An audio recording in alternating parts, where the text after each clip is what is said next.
Where are you sending us? Well, this is a fun one.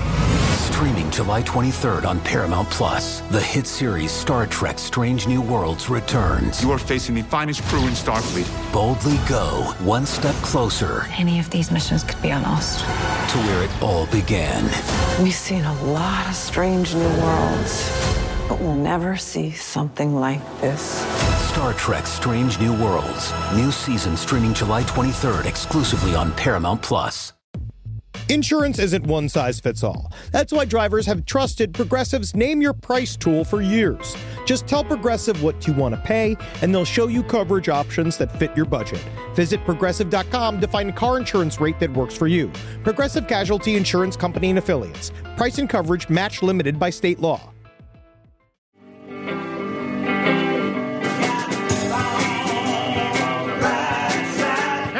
How you doing? This is Ed Larson from the Round Table of Gentlemen. How you doing, baby? I miss you too, but you don't gotta miss me too much because I got another show with Miss Amber Nelson called The Brighter Side. It's a cynic's look at optimism. And we all need positivity in our life because if you're all negative, it's going to globbity-gloop in your stomach and you're going to be a miserable, nasty person. Nobody wants to be with the miserable nasties. Boo. They're bad. Keep them away from everyone else. Back.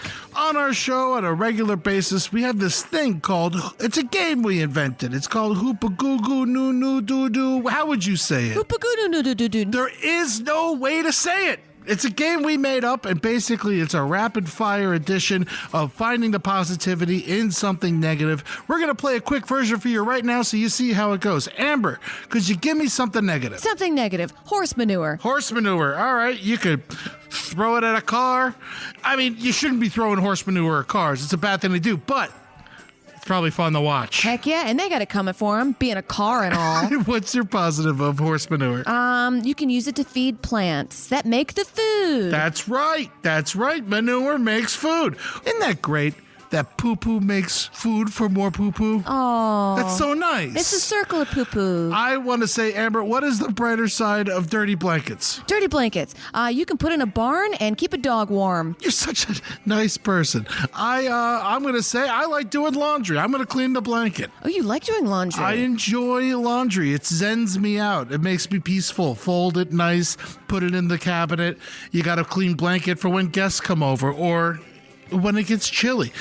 What I'm trying to say is, listen to the brighter side. It's a cynic's look at optimism, and it's on the Last Podcast Network. And also, clean your sheets at least 2 weeks, because you need to sleep in a clean blanket. Be good to yourself, baby.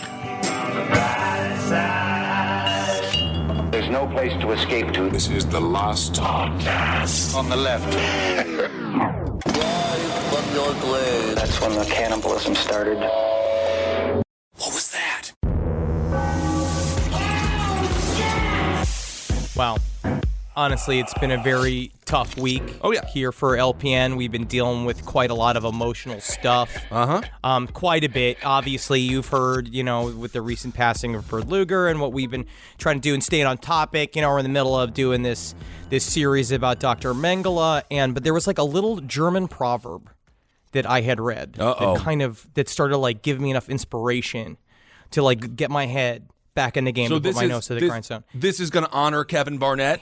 It was just this little thing, and I was like, something rings true about it. It was this German saying I read that said, "Work sets you free." Oh, is that right? I don't know. So that's sort of like the Notre Dame, what's above their locker room, where it's like, play like a champion today? It's just that statement. I keep saying it back to myself, saying, you're right. You're right. Work can really make you feel better sometimes. So that's what it is. You know what I mean? Yeah. Oh, my God. That was the point of that disgusting message. All right, everyone. This is the Last Podcast on the left. I am Ben Kissel. Marcus Parks is with me. How's your brain, Marcus? It's all right, man. How about you? Doing just fine. Marcus and I had a great opportunity to go honor Kevin Barnett this past Friday at the Bell House. Want to thank the Lucas Bros for putting that whole thing together. It was wonderful seeing the fans out. And in Los Angeles, there is also going to be a tribute show to KB. We don't have the exact date yet, but we will make sure to let you know. And hopefully we can try to get out there and participate in that as well. And of course, we also have Henry Zabrowski. Yes. I am just so grateful grateful that, like, honestly, there is the one thing that it does put a lens on is that as much pain as you're going through, every single time I was like going through my tabs to get back to work, because now we've been sitting with Dr. Mengele for close to a month. And so there's a point where it's like I have a series of tabs open on my computer. And as I was like going through my day these last couple of days, every once in a while I'd click the tab because I would just open up images of Auschwitz to look at so I could like have more visual references of it. And man, it is worse than a cup of coffee. You know what I mean? Oh, yeah. Like, it's just the, I don't know what the opposite, I don't know what the soul-drenching version of a cup of coffee is, but it is that. But at least it puts it to a positive perspective, is that I'm not in Auschwitz right now. If you watch the docs, there's some controversy, I have to say, over the name.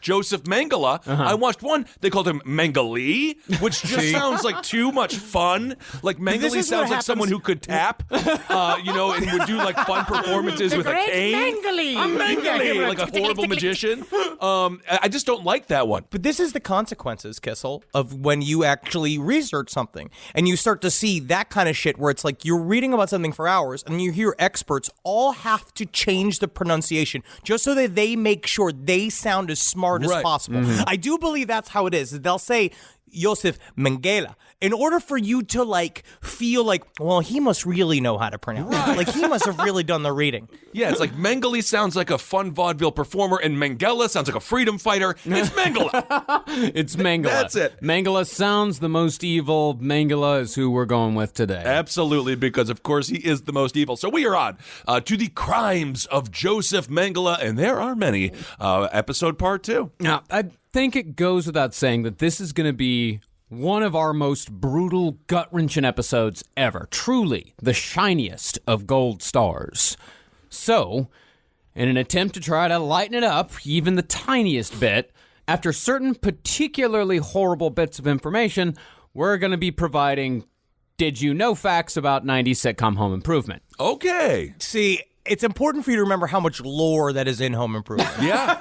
There's a lot of side quests. There's a lot of, with the whole bibliography that goes with Home Improvement is very impressive. Absolutely. The show within the show, Tool Time. I'm sure we'll get some facts on that. And of course, they were representative of the modern American family with the goth kid. Yeah. When the kid turned goth, he was so fun. I will say also about this episode, I don't know if this is like a crack a beer episode. Ooh. I don't know if this is a fucking Skittles. I finally got some Skittles from the Dookie Brothers, which I've been talking about quite a bit. And I don't know if it's that kind of shit. I don't know if blazing yourself into a stupor is going to help, but I think this is really important to really, because we're handling Dr. Mengele like he's a fucking serial killer, because he is. Right. So we're now going through the weapons and his crimes as detailed as possible, as we would with any other serial killer. Yes, and of course, there's a lot of information on Auschwitz out there. We're not going to do a total cover of Auschwitz, but we're going to have a lot of information that's new to all of us. Specifically, it was really new to me. But if you want more information, you can find it. You know that. Before we dive in, that's a part of it, is that as a true crime nerd as well inside of me, Auschwitz and the world of the Nazis, and Dr. Mengele in particular, involves this gigantic world of a rogues gallery of the worst villains to ever exist, because Dr. Mengele is our spotlight, but all around him, the entire world of it is deeper and deeper and deeper, and there's so many concepts. So at some point, I'm like, 7 days into Auschwitz, like we're reading all this stuff, and I'm like, I'm not even scratching the surface. So you guys, if you want a full deep dive into just Auschwitz, there's many places to get that information. Right. So, without further ado, let's get into the crimes of Dr. Josef Mengele at Auschwitz. Now, one of the most important things to remember in this episode is that the Nazis, by this point, had not only taken over Germany's government and military, but damn near every inch of academia as well, from universities to hospitals. By the time they were finally brought down, the Nazis had established 33 university and research institutions, 18 university professorships, and 4 research divisions dedicated to quote-unquote racial hygiene within the Reich Health Office. Now, although this doesn't sound all that important when you compare it to, say, like a parliamentary body or an air force, what this meant was that the medical and scientific research community now had all the ethics and reasoning of a Nazi, which is to say, none at all. When you mentioned the words parliamentary body, I just pictured like a really naked Taft Just like a President Taft. Me.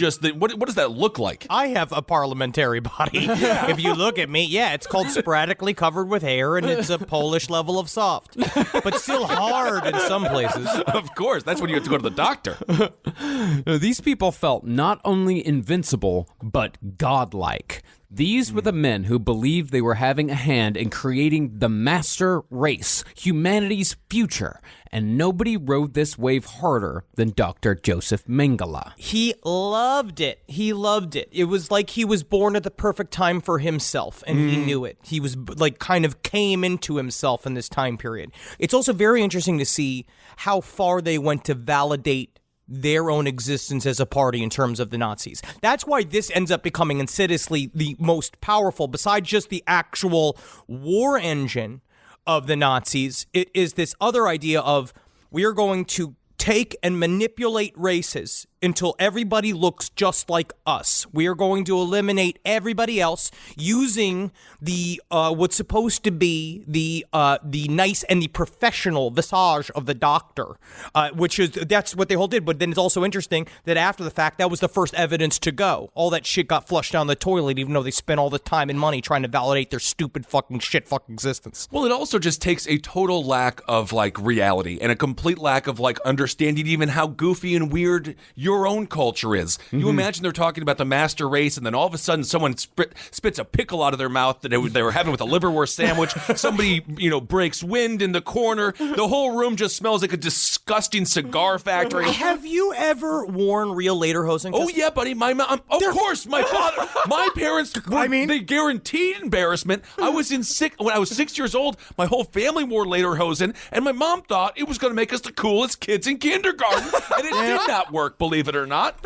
Sounds like it just runs in the long line of her people, just holding to the line no matter what anybody says. Good Lord. But when it comes to lederhosen, they're incredibly uncomfortable. They're just sweat bags. No, they're just made to give you a camel toe. And then somehow they've tried, this is the amazing marketing of the German people, they've tried to make it sexy. I know what's going on, St. Pauli girl. Nothing sexy about what's happening under that sweat box.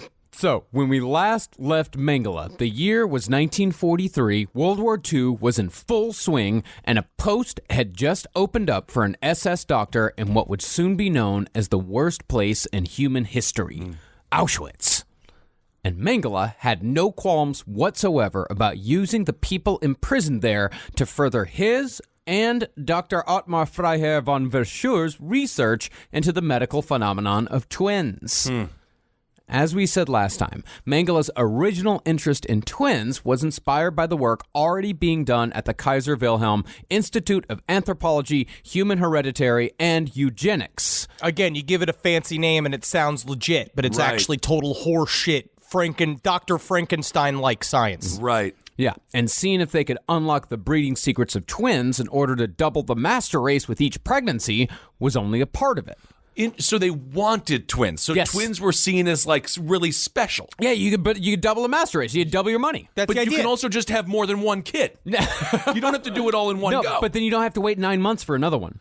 That's the idea. Is you're getting everybody to have twins. So everybody is a Doublemint commercial from hell, where you're spurting these picture-perfect copies of their Aryan parents out everywhere, and they thought that we could literally just sew parts together until we make them by hand. Now, these guys, they also believed that studying twins would unlock certain hereditary secrets as well, because after all, if you had identical twins, then you had a de facto control group for comparison in whatever it was that you happened to be studying. But since the war had broken out, finding identical twins was pretty low on the priority list. So for these scientists, the concentration camps where literally millions of people were being held against their will with no hope of escape, these camps were a boon beyond these guys' wildest dreams, because it wasn't just that they were captive. Because when it came to certain segments of the European population, particularly the Jewish and Romani people, there were no boundaries whatsoever on what was allowed to be done, even if it meant killing them in the process. In fact, when it came to most of Mengele's experiments, the killing was essential. And Mengele did it with no compunction whatsoever, because his belief was that there were two gifted races in the world, Germans and Jews. And so, once the Jews were completely and totally annihilated, the Germans would be on top, and the rest of the world would eventually just capitulate to the will of the German people. And grow to love pickles. But when it came to Mengele too, that motivation was not found out until his diaries were looked over after the fact. But until then, he followed the line of the idea that eventually, when we will get to Auschwitz, how they called them numbers, and they were inhuman, and the outer motive was that these people are already dead, so I am doing nothing to dead people. But secretly, he had this side motive saying that he felt that they were equal, and so it was almost like he was punishing them to make sure that they got beaten so that only the Germans would survive. So it comes to this other, like, in the end, if we're looking at him like a serial killer, his missionary style killings in what would happen later on at the camp are fueled by actually pure black hatred. Oh, absolutely. That's a really fascinating point, though, that I didn't quite realize, how they actually thought of them as true competition to take over the world. Yeah. And that's why this escalated and got so unbelievably aggressive and hate-filled. Well, the thing is about Mengele is that the destruction of the Jewish race wasn't Mengele's only driving force. For him, this was also a game of ambition, as Mengele wanted nothing more than to be a professor.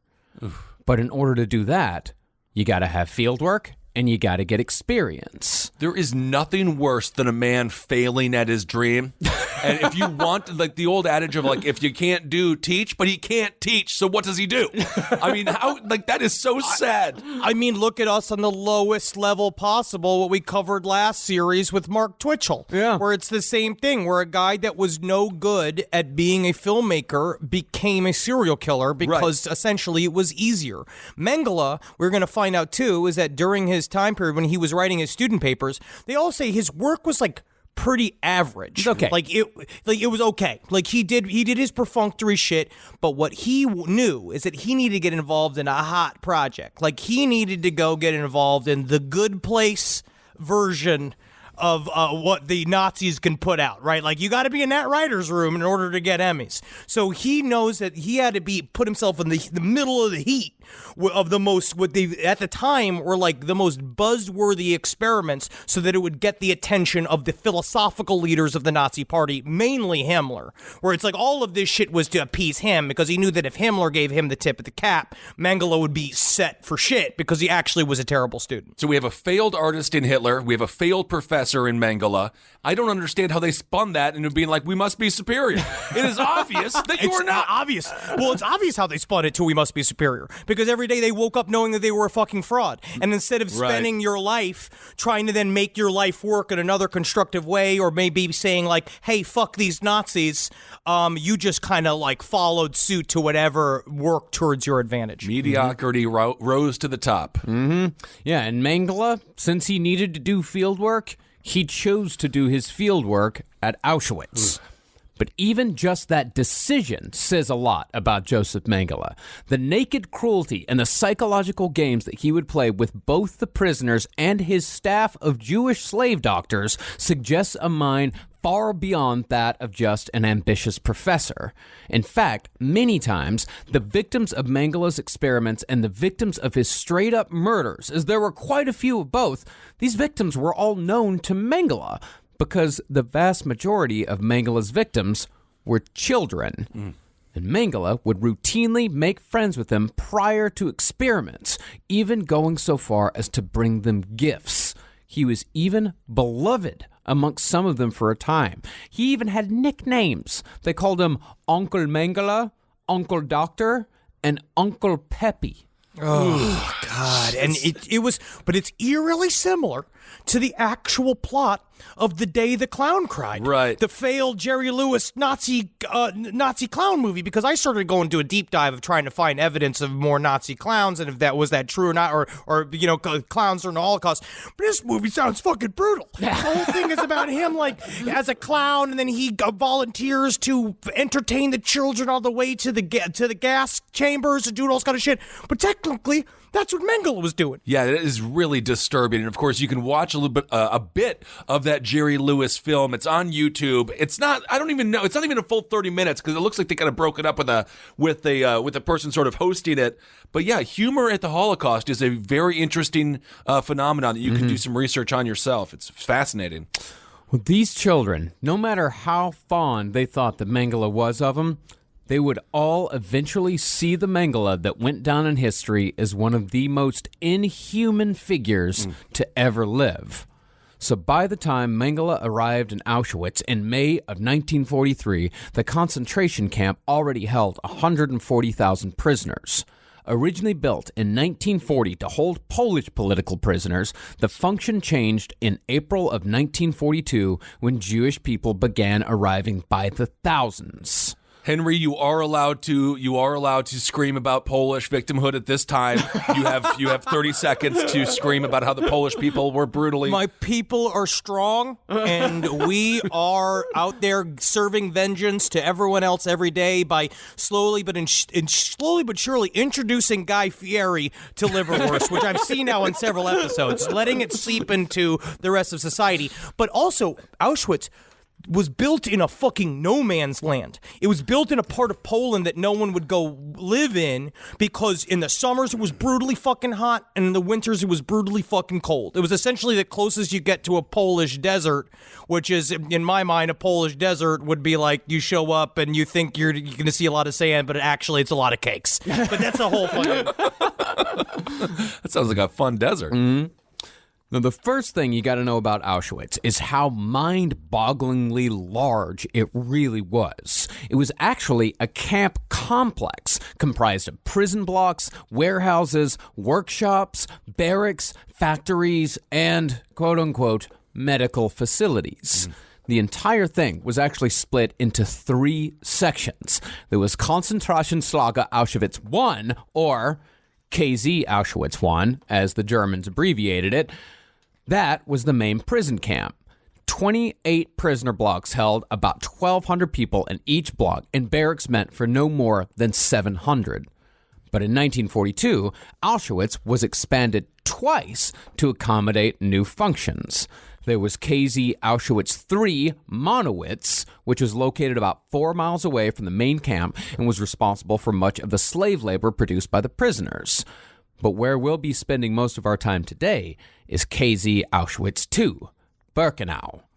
Now, while Monowitz and Auschwitz I certainly held their own special hells, Birkenau was truly the world center of misery and death in a time when misery and death reigned supreme. Ooh, so you got basically, we'll call number 1 Captain Spaulding's gas station from House of a Thousand Corpses. Number 3, that'll be the house where the Firefly family lived. Firefly family lived, and then Dr. Satan is in number 2. Pretty much, yeah. I think that it's, when we talk about this too, like when we've talked about other heavy hitters in the past and other serial killers in the past, we kind of talk about their locations and how they would build their own worlds to accommodate their crimes, to both either hide them or validate them, or like we see like inner and outer worlds, like where Jerry Brudos, where it's like he had his main house, but then he had his shed where he did all this shit, or like Ed Gein, where he had his whole house, which was a land of horrors, except for the one room that he kept sacred, right? Because the idea of like exteriorizing psychology in a way for them to build their own little fantasy worlds. Imagine this is just a government of serial killers built a house of killing. And so basically, Mengele volunteered to work in hell in order to be on top of hell. Right. But achieving such heights of cruelty was not a simple thing.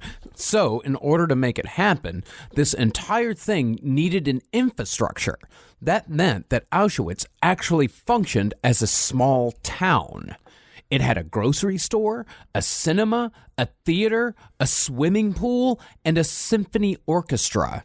That is crazy. So there were like actors, like community theater actors, like just getting ready for their big performance of the Nutcracker at some point. Oh, yeah, dude. It is so, like you just imagine going to the supermarket, someone's just smelling the cantaloupe, be like, no, is it fresh or not? Who gives a shit? You're in Auschwitz. What are you doing? Get out of here. But that was really shocking to me. I didn't realize it was a functioning town in hell, as Henry alluded to. Yeah. It even had a functioning brothel called the Puff, which was used as a quote-unquote reward for non-Jewish prisoners who worked hard enough. In fact, the Puff was the first, and I didn't know this. This is insane. The Puff was the first building on the left right after you walked through the infamous Arbeit macht frei entrance in Block 24, which personally gave that sign an entirely new, horrible context. Well, they also put the sign up there, and the concept of work sets you free was a lie they told, partially believing that saying to people, well, you'll actually work your sentence off here, and then eventually Hoss, that was the in charge of Auschwitz, would say, well, it actually was more of a philosophical statement. Right, a.k.a. a lie. Yeah. A lie. The thing was, for prisoners, the Puff was just another form of punishment. All the prisoners wanted was more bread, more rest, more water. But instead, the Nazis just announced in front of everyone who was going to be rewarded with the brothel that night. And most times, the whole thing, it was just a humiliating experience because the workers were just too tired and miserable to do anything. And furthermore, the women working in the brothel, they were prisoners too. They were also there against the will. They were all German and Polish political prisoners. It sounds like, what's the name of the big, fat, green bastard from Star Wars? Oh, Jabba the Hutt? Jabba the Hutt. It is very similar. It is so disgusting to bring that, and just for the Germans to think that they did not think they were doing something nice here, right? They did. Understood No, the sick, dark joke that this was. They absolutely thought they were doing something nice. They thought they were going to do something nice here. Yes. That's how perverted they were at this point. Kissel. I'm sorry about this. This is how it is. They literally could not be more evil if they tried. Yeah. They wanted it all to be. Conversely, the rewards are also punishments. Every day is reflective on you are in this upside down world where everybody's time is limited. You are an expendable person. We are even doing this for our own little fucking bullshit fantasy world where we are now in charge and we get to the thrill of telling you you're allowed to have sex now. Disgusting. There's no point at which the Nazis fail to be the bad guy. They always succeed. Yeah, I mean, to make it even worse, like you'd think, like even, okay, maybe they could commiserate. They're both prisoners. Maybe they could talk to each other. Nope, because there was always an SS officer watching everything in the Puff through a peephole to make sure that nobody did anything except the missionary position. Oh my, this is extremely German. Yeah. That's how I will clarify that and classify that. And some of the Nazis at Auschwitz, they took the amenities even further. The camp commandant, Rudolf Hess, raised his 5 children with his wife in a white stucco house, complete with a white picket fence and a garden tended by slaves, just a couple hundred yards from a prison block. Yeah, in the book, Mengele, A Complete Story, talks about how, like, they would have little pets and lizards, and the kids would go out there and they'd be playing in the yard. Meanwhile, they were with the Jewish prisoners that were forced to work for them, and they would, like, Jewish prisoners would gain, they had, like, relations with their children and stuff like that, and then, like, you'd literally have, like, Father Hess come out and be like, no, do not get close to the gardener because the gardener will be gone tomorrow, and they would all be like, yeah, good, Daddy. It's fucking awful shit. Right, absolutely disgusting. Yeah. Auschwitz was so big that it had stoplights, traffic regulations, and an SS-run traffic court. You could get a traffic ticket in Auschwitz and have to go to court for it. Of course, though. I mean, so literally I would just say, Judge, I understand I might have been speeding, but there are some bigger problems here, sir, and I do not think I deserve to pay this fine. I rip around in the bed.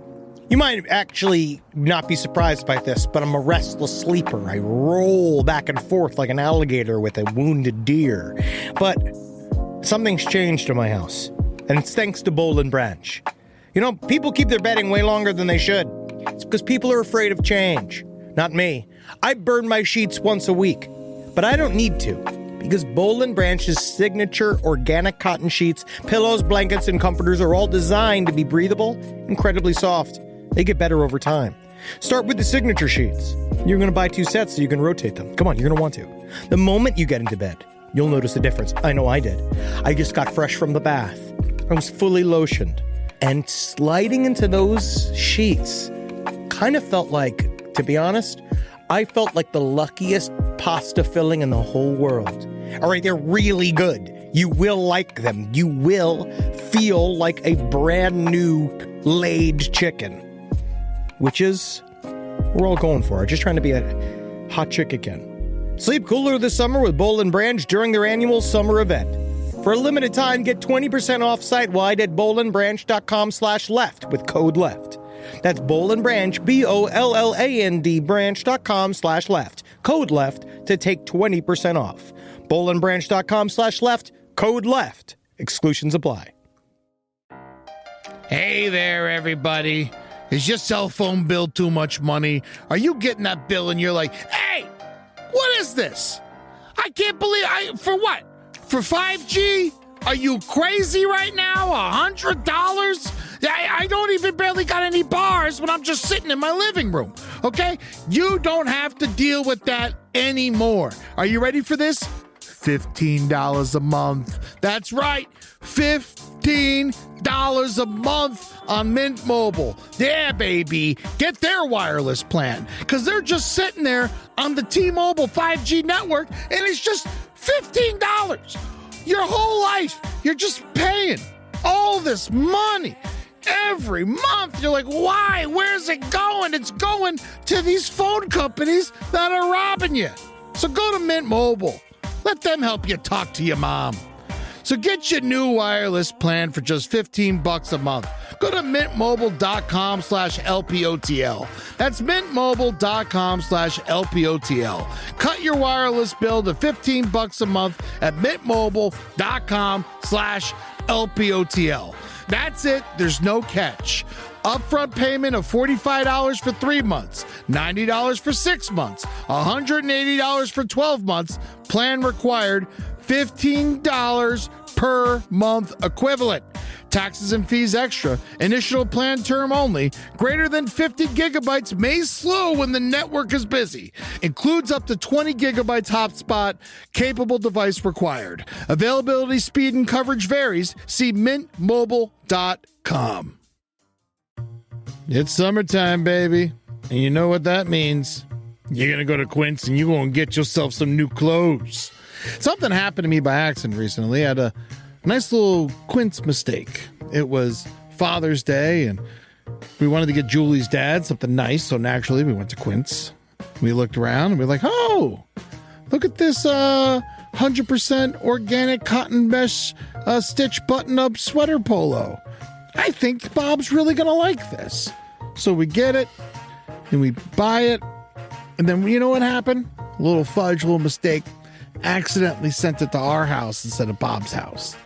Julie's like, oh, I'll just get a refund from Quince and we'll mail Bob another one. I was like, oh, okay, that sounds nice. But, maybe I should just see it first. She pulls it out. I was like, whoa, look at that. It's like a button-down polo with nice little holes in it. It's breathable. It's not bad. I think I'm going to wear this to Jazz Fest this weekend. Wore it to Jazz Fest. Got 3 comments. One was by a lady. Not bad, Quince.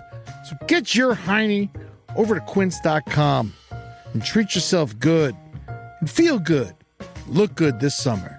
Make your summer wardrobe easier. Go to quince.com/last for free shipping on your order and 365-day returns. Now available in Canada too. It gets hot up there. That's QUINCE.com/last for free shipping and 365-day returns. Quince.com/last.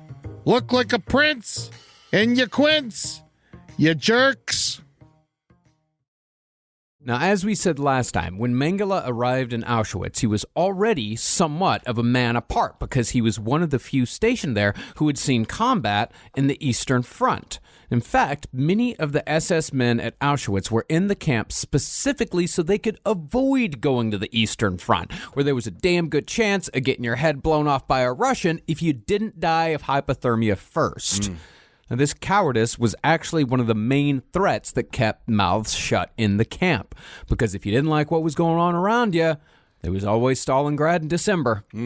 Now, Mengele further distinguished himself almost immediately by the way he handled a typhoid epidemic that was working its way through the Romani camp when he arrived.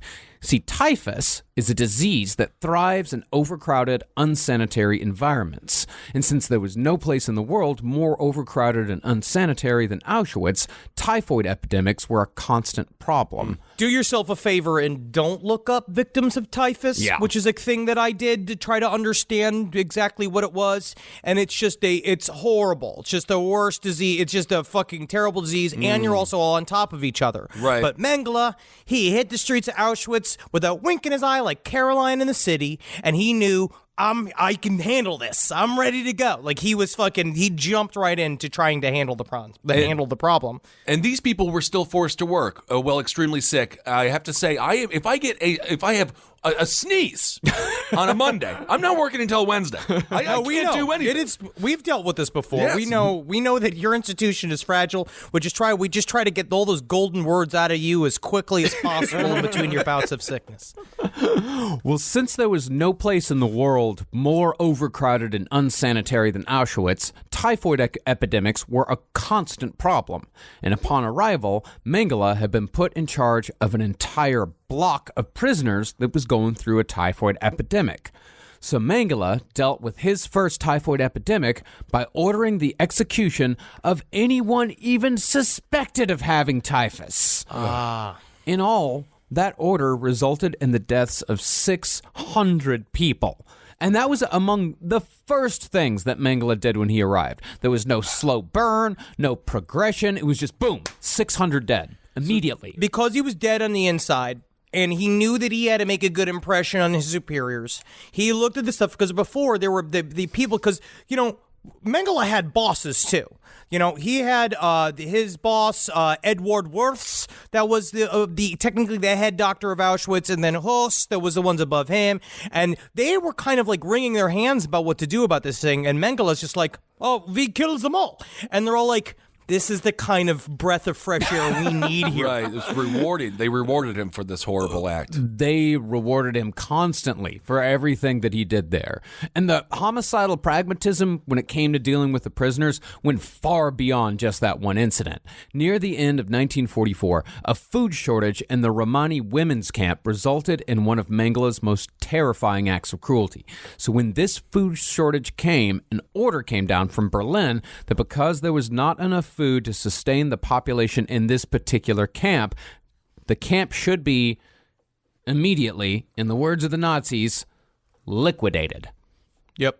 Now, Mengele, he fought against the order, but not because he thought it was morally wrong. His only concern was that he and the other Nazi doctors were losing a valuable crop of experimentees. That is, any single time anybody wants to say, because now also you read the revisionist the revisionist history of Mengele and all this kind of shit, and they all want to say, but no, you see, look, he showed compassion. No, he was trying to quote unquote save people. He was doing something. They're like, no. He knew he had a bottom line. And his bottom line was that if he doesn't have these bodies, he can't do the experimentations that are going to get him the shit that he needs after all of this is over. Right. Because he's just viewing after the war. He's like, oh, this is just a fucking chapter of my life. After this, I'll be a doctor. I got my perfect blonde wife. I'll be pumping twins in out of her, because by then I'll be crushing the fucking twin press. And you're like, this is obviously the most evil part about the Nazis is that all this shit was done with a form and you just sign your signature and then everybody's then that's 600 people gone. And it's really another example, or a more primitive example, of the monetization of human suffering and human beings in general. Obviously now we do it with data mining. We are the product that kind of keeps the internet going. But that is, so that, because I have heard that revisionist history, and when we talk about all of these things like the puff and stuff like that, or the poof, all these things, we're not even coming close to entertaining the idea that this was somehow a joyous situation. No, it's just trying to explain that this is like what they built a whole world so they could do this shit in private. Yeah, and I think that's fascinating. They carved out a place in a desperate section of the world in order to make sure no eyeballs could see what they did, because for them, they said it was this proud thing, and they were feeding Mengele this line of bullshit of being like, no, this is the real meaning of the season. This is why we need you. You're the one that's going to validate the existence of the Nazis. But instead, what they did was they also, it was a trick on Mengele too, because they're like, we can then just wipe it away clean once it's all done. So because once they come to fucking hang us, we can get rid of as much fucking evidence as possible. And but something about it, but being like this like Deadwood like town, it's just mind-boggling. Yeah. Well, the thing is about Mengele, when this order came down, even though he was against it, Mengele, above all else, was still a good little Nazi. Right. So he carried it out with such a vicious glee that one survivor said that after that day, whenever he sees a picture of Dracula, he thinks of Josef Mengele. They look similar. They actually very much do. But I wonder if that's on purpose or if that's just a coincidence. Dracula came long before World War II. Okay, so maybe Mengele was going for the Dracula look. I see it. He was trying to be Dracula. He's appropriating Dracula's culture. I get it. Well, as mothers were being loaded into trucks for transport to the gas chambers, the children hid. So Mengele, since he had a relationship with the children, personally combed the blocks looking for them, rooting them out of hiding spots. Then, once he found them, he drove them to the gas chamber in his own car. And when one child pleaded with Uncle Mengele not to be sent away, he gave a casual wave of his hand without even looking at her to signal a Nazi capo to deal with it. And so the capo grabbed the little girl and flung her against the wheel of a transport truck so hard that her skull shattered. Over 10 days, 40,000 people were loaded into those same trucks and taken to the gas chambers, either screaming in fear or merely sitting in terrified silence. All right, well, that is extremely disturbing. Didn't you guys say we were going to have like a home improvement break? Because I could go for one of those right now after that absolutely horrific story. Al Borland's name was originally going to be Glenn. And that's a terrible name. That's a terrible thing. Oh my God! All right, that does actually ease it a little bit. Wow. Oh, so this is kind of takes the weight off the chest a little bit. Yeah. It's just so devastating. It makes me not want to just scream in existential terror. Right. Yeah. Okay. Glenn, huh? Glenn. No kid. Glenn. Wow. Glenn Borland. Who's that? Oh, that's right. That makes no sense at all. My God. All right. Whew. But it's episodes like the liquidation of the Romani camp that caused one Nazi doctor named Heinz Thilo to give Auschwitz the name of Anus Mundi, or just simply the anus of the world. Oh my God. But he didn't call it that because of all the horrible atrocities that they were committing there. To give you an idea of the pure disdain they had for other people, they saw Auschwitz as the place where the world disposed of its biomedical waste. And in Auschwitz, that especially meant the Jewish people. Now, and you think about this, they viewed the people that volunteered for it also in very specific ways, because a lot of times people went there, again, to avoid going to the Eastern Front, and we're also going to find, just like Josef Mengele, they went because they were a fucking monster, and they knew that they could handle it. Mm-hmm. And cowards. Yes, absolutely. And there were a lot of reasons why Auschwitz worked, because when it comes down to it, even though genocides are a gigantic part of human history that continue to this day, shit like this, it's not in normal human nature. You're not. No. It is completely against human nature, because we as a species, we evolved as a collaborative animal. Yes, we have wars and genocides and murders, but the vast majority of humans who have existed throughout the eons never killed another person. Right. Never killed anyone, because it's against human nature. There was an interesting factoid I was reading about, was on the mentality of soldiers that shoot to kill, that have specifically shot to kill in various wars. And in the beginning of time, it was like this kind of concept that like really only 2% of people that have fought in wars have fired their gun directly at an enemy combatant, especially in the beginning of war, was like muskets and shit like that. It was used more to like people wouldn't get hit all the time. They would be shooting a musket, basically being like, get away, go away, run away, because people have a really Dan Carlin described the idea of being on the front lines of a bayonet fight. And how a lot of times back in the day when it got down to just two people with bayonets, one person would just run away. There are very few people that got murdered by stabbing another dude in the middle of a gigantic bayonet fight because it is very difficult to look at the face of another human being and kill them. Your body doesn't want to do it. They called it's frostbite of the finger was a term that they said because the people's trigger fingers would stick when they would look at somebody in the eyes and then shoot them. Mm-hmm. So you have to dehumanize your opponent to such a degree where you can leap over this biological aversion to murder. That was B.F. Skinner and what he added to the military training industry. Mm-hmm. Yeah, I mean, that's it's a huge function of propaganda is to dehumanize the enemy. I mean, we watch movies like, Full Metal Jacket, and it talks about, the training of Marines, what makes the grass grow, blood. Like, you really have to kill something within another human being to make this shit possible. And then if you look at the plot of the movie Good Burger, you think about, the other burger company. I was really thinking about this quite a bit during. And as I was reading about Auschwitz, I always thought of, hey, Goober, welcome to Good Burger. Can I take your order? That's all I thought about. But then if you really think about it, like my brain has evolved now, maybe the other burger company wasn't that bad. I don't know. Maybe they were just demonized by Keenan. There's nothing like an action-packed summer blockbuster, right? Well, Pluto TV has heart-pounding movies streaming for free. Everything from Top Gun: Maverick to Transformers: Rise of the Beasts to Dungeons & Dragons: Honor Among Thieves. Find your favorite fighter pilots, bounty hunters, alien invasions, heists, heroes, mean girls, and dream girls all landing on Pluto TV all summer long. Pluto TV. Stream now, pay never. This is a paid ad by BetterHelp. Stigma shows up in a lot of different places. I know I had to explain to my handyman about the devil imagery in my home. I had to explain that in our home, El Diablo es bueno. And he reluctantly agreed. I think largely just because he was in my home and he was scared. But over time, he began to see, the devil can be my amigo. See, even in 2026, stigma can get in the way of a lot of things, right? My handyman almost didn't put up my floating media cabinet, right? You got to get support for your mental health.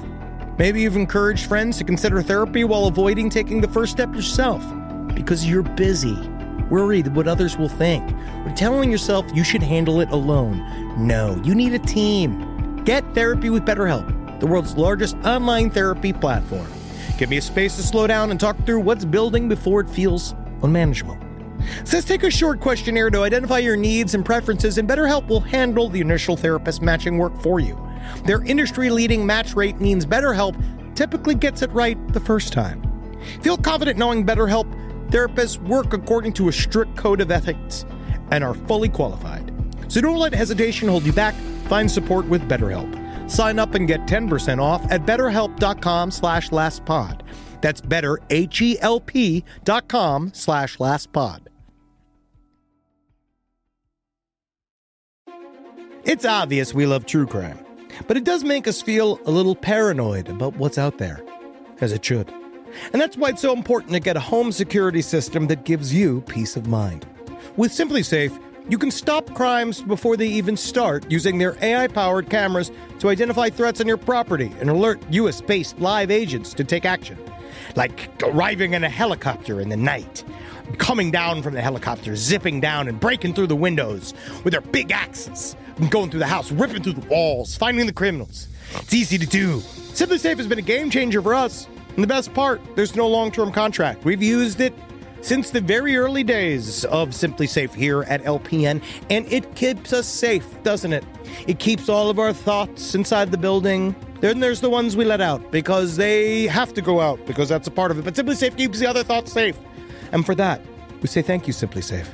And we want you to experience the same peace of mind as we, which is why we've partnered with SimpliSafe to offer an exclusive discount to all of our listeners. Right now, you can get 50% off your new system by visiting simplisafe.com/LPOTL. That's half off at simplisafe.com/LPOTL. There's no safe like SimpliSafe.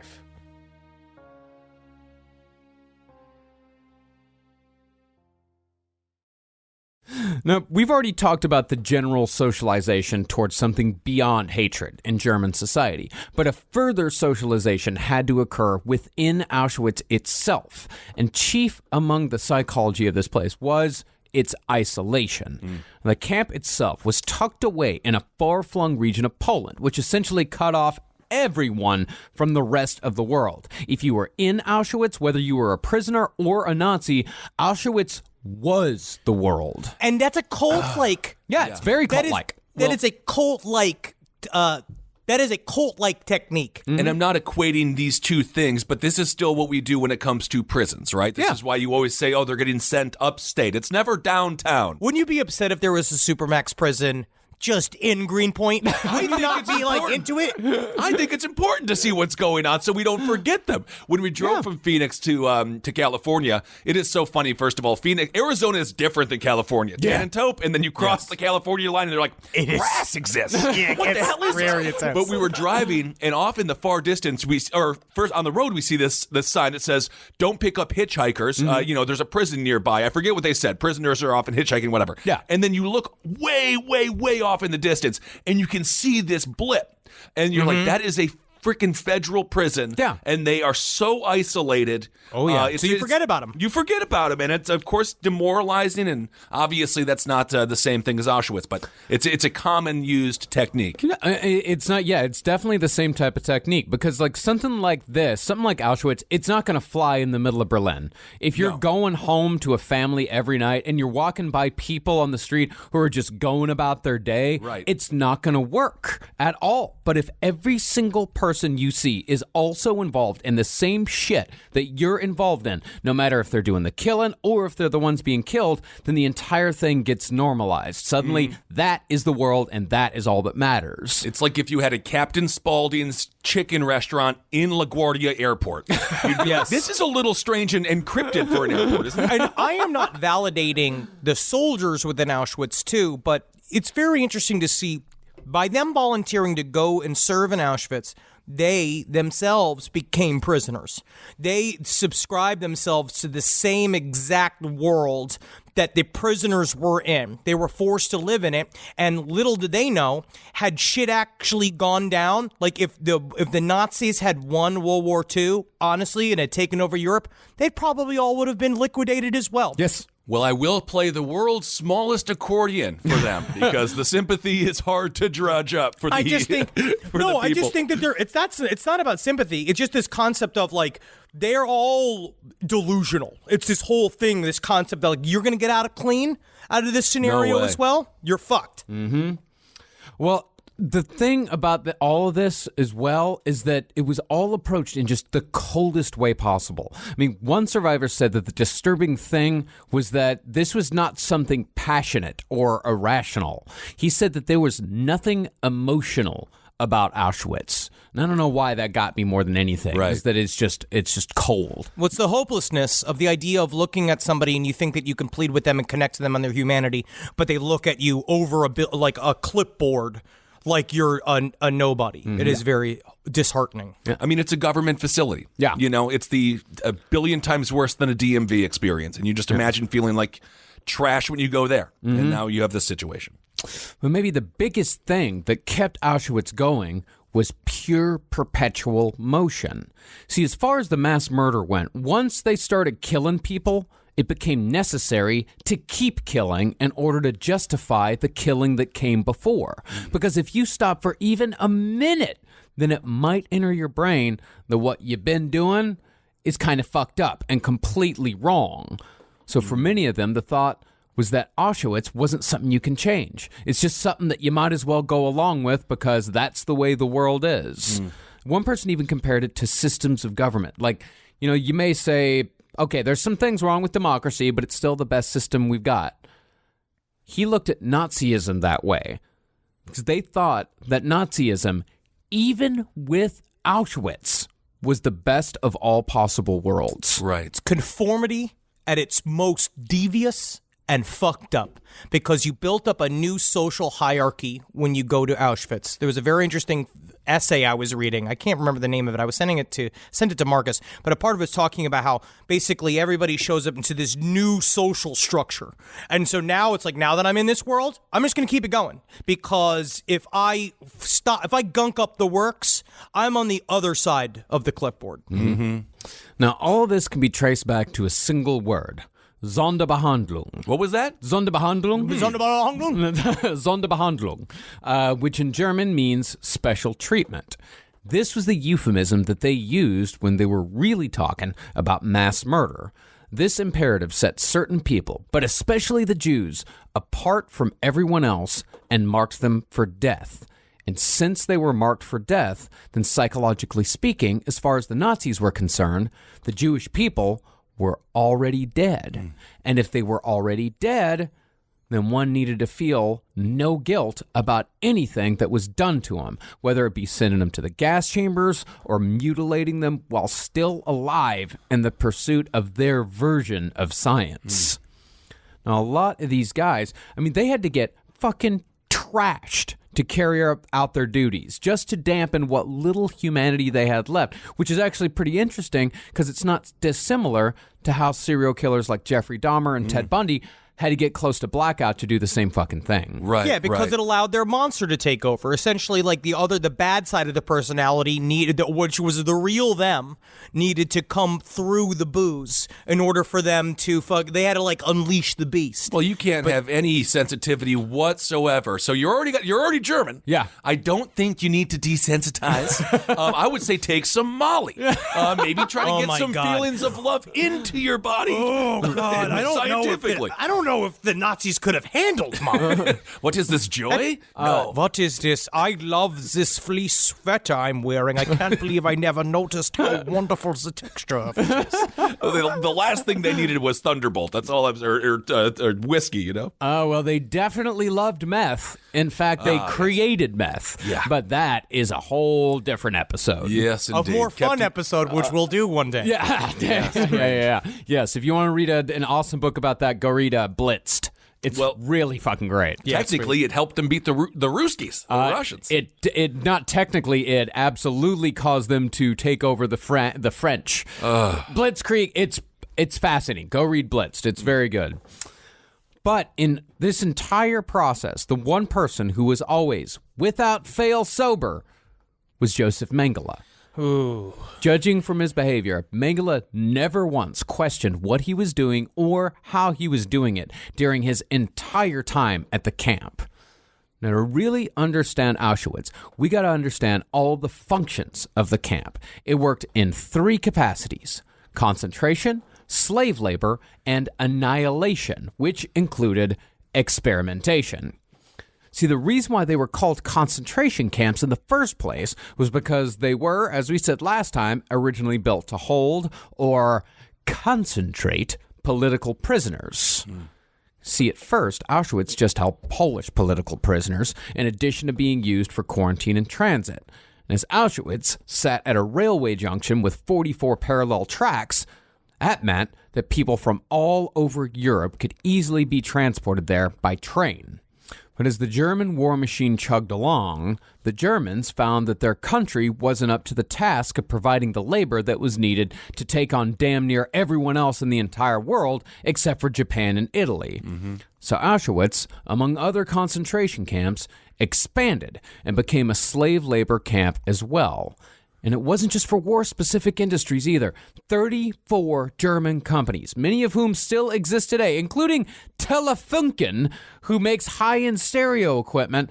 These guys earned a collective profit of $160 million in today's money off of slave labor just in Auschwitz. That doesn't even count the other concentration camps. Auschwitz is just the most profitable one. Yeah, and of course that happens, if we've discussed this before as well when it comes to our prison systems here. Cheap slave labor is nothing new, and these corporations have been benefiting off of it for a long, long time. And the most notorious of these corporations was IG Farben. In addition to using Auschwitz III for the production of synthetic rubber, IG Farben provided the poisonous Zyklon B gas that was used to execute people in Auschwitz II-Birkenau. So the company that was creating the chemicals that were killing the prisoners were also making the prisoners create the chemical that would then kill them, and they profited off of it. Zyklon B was made elsewhere, but these guys were making they had a synthetic rubber factory at Auschwitz III. But that was also a huge argument among the Nazis. They were like, "Why are we killing them when we can have them just work until they die?" Well, that's what they were trying to do, and then it was finally when the final solution came down, because Hitler just finally gave that. He said that this is the final solution, this is what we're doing, and then everybody hopped to it. But up until then, there was a constant argument between the military leaders of the concentration camps and the science officers of the concentration camps, because they were like, we need bodies for experimentations, and they're like, we are trying to build more bombs. We're using these people to build bombs. We need more of them. And so it's very strange to see the political arguments within this world.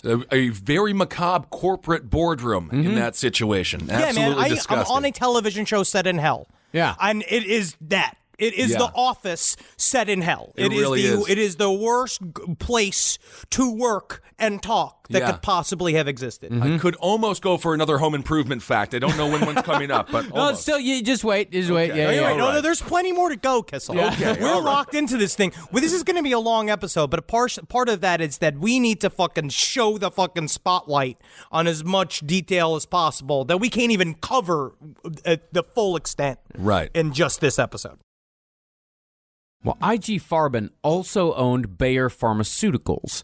Bayer paid and this is Bayer that you still can buy at CVS. For my headaches? For your headaches. I have a heart problem? Same fucking company. Bayer paid the Nazis at Auschwitz 170 Reichmarks, or $68 American at the time, for 150 female inmates for the purpose of drug experimentation. And when all of them died as a result, Bayer just asked for more, and they gave them more.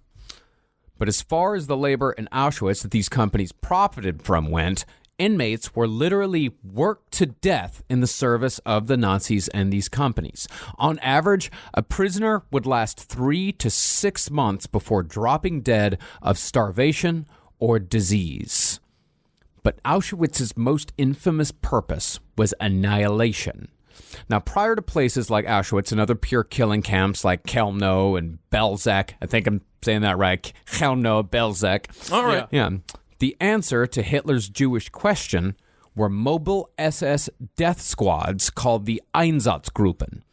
The Einsatzgruppen were solely tasked with the cold-blooded killing of civilians. These guys traveled in the wake of the main German force that was making its way east towards Russia. These guys were the closest thing that history has gotten to unleashing a roving band of serial killers into the world. These are among the most terrifying people that have ever existed.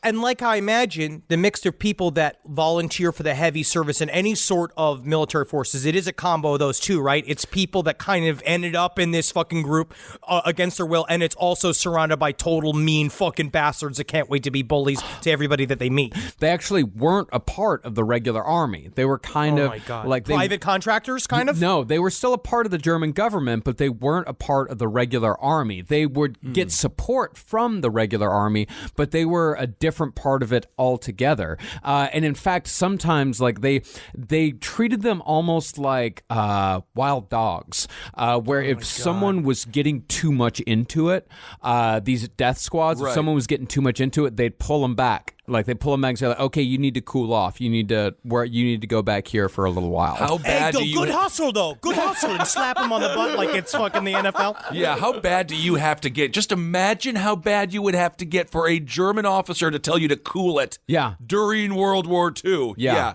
That is disgusting to think about. Yeah, these guys, they traveled in 7 battalions of about 500 men each. They murdered an estimated 65,000 people in Poland in 1939 alone. They killed Polish leadership, they killed clergy, they killed teachers, and especially they killed Jews. This was expanded in 1941 with the invasion of Russia, when the leader of the Einsatzgruppen gave the order for all male Jews between the age of 15 and 45 to be shot immediately on sight, in addition to any Romani they might find. By August of that year, the order was expanded further to include the entire population. So now you had, imagine this, 7 groups of 500 serial killers searching for a very specific type of victim and having the full power of a government and an army behind them to accomplish this task. I mean, honestly, and they were rewarded for what they did, but also kind of kept at arm's length, right? Because, again, they're doing the dirty work. So we're not going to include them with the main pack, because then that would sully the righteous power of the Nazis after they won the war. And, of course, you start with 15 to 45-year-old men, because those are the people that are most likely to have the ability to fight back and defend themselves and defend their people. Get used to it. Yeah, exactly. So, I mean, it's just so unbelievably planned out. Yeah, it went from men, and then eventually it was men, women, children, the elderly, babies, whoever. They were all killed by firing squads. They shot them in front of mass graves. They dug the mass graves first. They lined everyone up, and then they just shot them, 100, 200 at a time, and then all the bodies would just fall backwards into the hole, and they just did it over and over again. In September, a mass execution of this kind lasted for 2 days straight outside of Kiev in Ukraine at a place called Babi Yar. Here, 33,771 Jews were made to lie on the bodies of the ones that came before and were shot one by one in the head. 2 days straight, never stopping. Almost 34,000 people. And some of these people actually survived the initial shot and spent days conscious and dying under a mountain of corpses. And by the end of October, the Einsatzgruppen, just that one battalion who'd committed that massacre, they claimed a further 70,000 Jewish lives in just 3 months. Jesus. This is honestly, once again, I'm getting close to a home improvement fact here. This is getting pretty brutal. Colleges and universities in Michigan would send Tim Allen sweaters and T-shirts to wear during tapings of Home Improvement. Oh, hold on a second. And he did. Okay, wow, so that's why he was always wearing them. So Tim Allen's... That's an interesting fact. Tim Allen's sweaters were sent from universities. Some universities and schools all over Michigan. Really? All over Michigan? All over Michigan. Dude. Wow. And I'm still kind of haunted by Glenn Borland. Yeah. We're going to have a main character on a show called Glenn Borland? Weird, yeah. Wow, and then all the sweaters there. He loved Michigan. He's a Michigan guy. Naturally, it's good he's promoting the education system there in the great state of Michigan. Check out Lake Superior. It's got kind of fun if you like water. And it almost deserves a name. It's a nice lake. Yeah. But the Nazis, they had a problem with the Einsatzgruppen. And the Einsatzgruppen, I mean, we lightly touched on the atrocities of the Einsatzgruppen. That could be a series in and of itself. We barely brushed the surface of it. But the problem that the Nazis had was that these mass executions, they were just too darn stressful on all these Nazis. Oh, I was about to say that. It does sound really stressful. Yeah, that's the big issue here, the stress on the Nazis. Well, they were becoming... You know what it is? And because the thing about the Nazis, my biggest, I think that their biggest crime... hypocrisy. Yeah. I mean, they were becoming alcoholics. They were losing their minds, or just plain shooting themselves in the fucking head because they couldn't live with what they were doing. I mean, the Einsatz commandos had had the highest rate of suicide of anyone. So the Nazis figured, okay, so we're not going to stop with this final solution thing. We're not going to stop with exterminating all of these people. So we got to find a different way to do it. So starting in late 1941, the Nazis took Action T4, which we talked about last episode with the mental patients and, all of the people that were considered undesirable to the Nazis. They took all that infrastructure and they moved it to the concentration camps where they were already holding political prisoners, and therefore the final solution was put into action.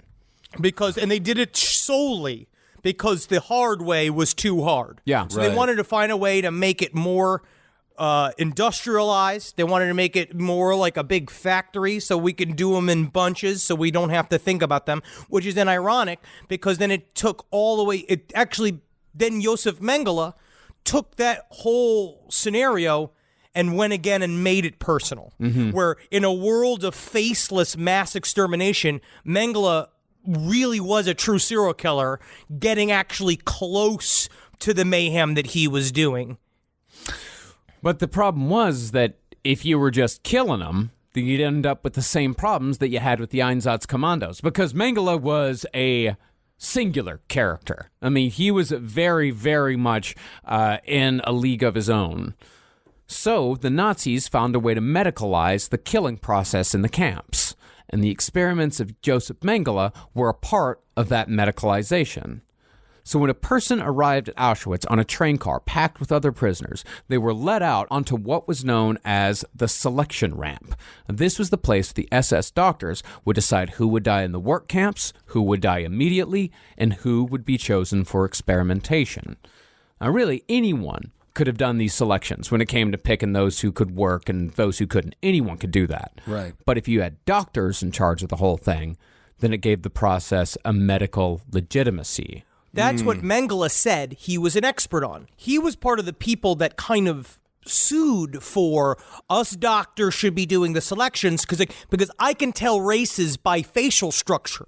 Like he had this like thing, they were doing this ancient medicine where he said that he could pick out what he needed properly by like their ear shape, all this kind of stuff that makes no real sense now, but at the time was like actual hard science. In a world of batshit madness, the craziest batshit person comes out on top. Yeah, and really, like, I mean, the whole thing was it was a psychological process for the Nazis as well, because these guys, they practiced like this kind of weird, twisted bedside manner. They treated the new arrivals, they treated them with this false respect, this kindness, like, oh, hello, ma'am, how are you? Are you feeling okay? Did you have a nice trip? Yes, please come with me. This was partly to keep the transports calm, but it also helped the Nazis to lie to themselves. That helped them to say that this whole thing was just a medical procedure.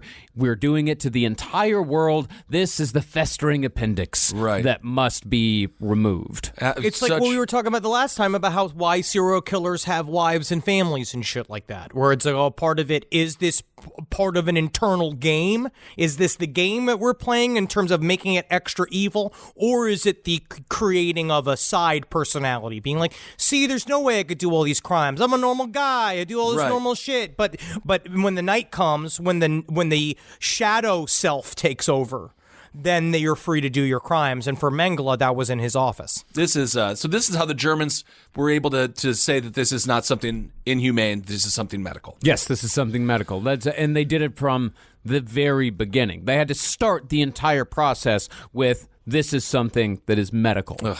And the doctor, who was almost always in the middle of it all, was who else but Josef Mengele. With graceful, quick movements, sometimes while whistling an operatic melody, Mengele would send people either to work or to the trucks. Mengele was only one of 2 SS doctors who could work the selections completely sober. The other was a particularly virulent anti-Semite named Dr. Fritz Klein, who was said to have developed his hatred of the Jews after a Jewish dude seduced his fiancée in college. Man, oh my God! Of course, it all stems from a cock block. Yeah, it's a fucking it's a stupid cucked nerd in college to take his rage out on everybody else. Unbelievable. So strong was his hatred that he was overheard once to have said to actually like the smell of the crematoriums. Ugh. But I will say that was when Mengele showed up, the first he was like, oh, what is a terrible smell. Oh, so I have to get used to that. But he did it like that, where he's just like, you just get used to it when you start hanging out in it. And he was so vain. He would dress up. And the one thing that everyone said that would stick out on their mind about Mengele when he would show up on the line was that he was incredibly clean. That in Auschwitz, it was incredibly difficult to be clean. It was dusty roads, muck, literal shit ravines where people are emptying out the latrines onto the street. I mean, blood from the literally mass shootings, and also from the surgeries he was doing. But also, it's under constant construction. So it's just this like sawdust and dirt. But they said he would show up fucking dressed to the nines, completely impeccable, with his white gloves on, singing his opera song, sending you to the left or sending you to the right, laughing at, or eventually screaming with rage, looking for twins. Absolutely horrifying. Yeah, and for over 1 million people, Mengele was the first person they saw when they got to Auschwitz. He was either Mengele or Klein or a whole other rotating cast of assholes. Right. Because they kept missing his twins. Yeah. So he would go in and take more ramp duty. He kept showing up, being like, and he would negotiate with the guys that were in charge of and take over their shifts so that he could make sure that he could get the specimens that he needed. Well, if you were sent to the right, it was on to the camp. But if you were sent to the left, that was immediate death. And most children under the age of 12 were selected for execution because they couldn't work. There was also the elderly, the pregnant, the sick. They were also sent to the left. They were all loaded into trucks painted with the Red Cross symbol and told that they were going to the camp for the sick and the children. So complete was the Nazis' deception that some people actually chased down the trucks saying that they had diabetes or a heart condition. It's like, no, I need to go. I need to go too. Please take me. But these were the trucks that were being sent to the gas chambers. And out of each transport, which held about 1,500 people, 75 to 90% of them were sent immediately to the crematoriums and were dead within 5 hours of arriving at Auschwitz. Now, there were 4 crematoriums in Auschwitz, each one holding 15 ovens.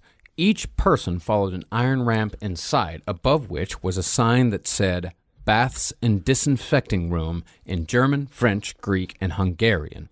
Once inside, the people were instructed by numerous signs to undress completely. They then had to tie their shoes together by the laces and hang all of their clothes carefully on the pegs provided, as they were told that they would need to easily find them later after they all took a shower after their long trip to the camp. In reality, this was done so the clothes could be easily collected for distribution amongst German citizens whose lives were destroyed by the war. But after the prisoners stripped naked, they would then be led to a 200-meter long room perforated with iron pipes.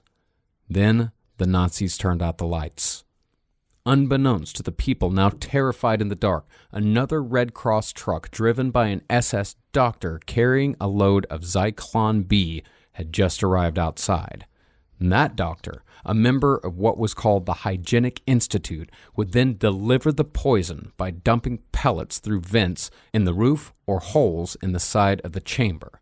And as the gas filled the room, the stronger ones among the victims would trample the young and the old as they tried to climb upwards, scratching at each other and their own throats in a desperate attempt to breathe in the pitch blackness. The victims' faces would turn blue and blood would pour from their eyes, ears, and nose. This horrific ordeal would last up to 5 minutes, but some who died in the chambers survived for up to 20. So after the murders came the disposal of the bodies. But this wasn't done by the Nazis. This task was left to what was called the Sonderkommando, which was made up solely of other Jewish prisoners. And it is extremely graphic. I know for those listening, it's really hard to hear that stuff, but it is important to hear what it was like, because otherwise we can't forget the history. We're going to be destined to repeat it, as that old cliche goes, but it's a cliche for a reason. It's very true. This is where it ends. Yeah. This is where this shit leads to. Yeah, absolutely. It's where Mengele had a form that he signed off on, and he sent it out the door, and then he never saw any of this process. It literally was just a bureaucratic little movement that set this whole thing in motion.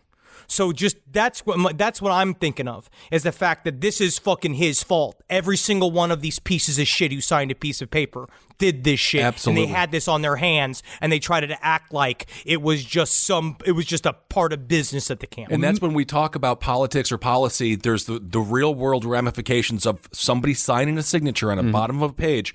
That's what it looks like. It can look like that. So we always have to remember that. And Mengele was the one who sent these people there.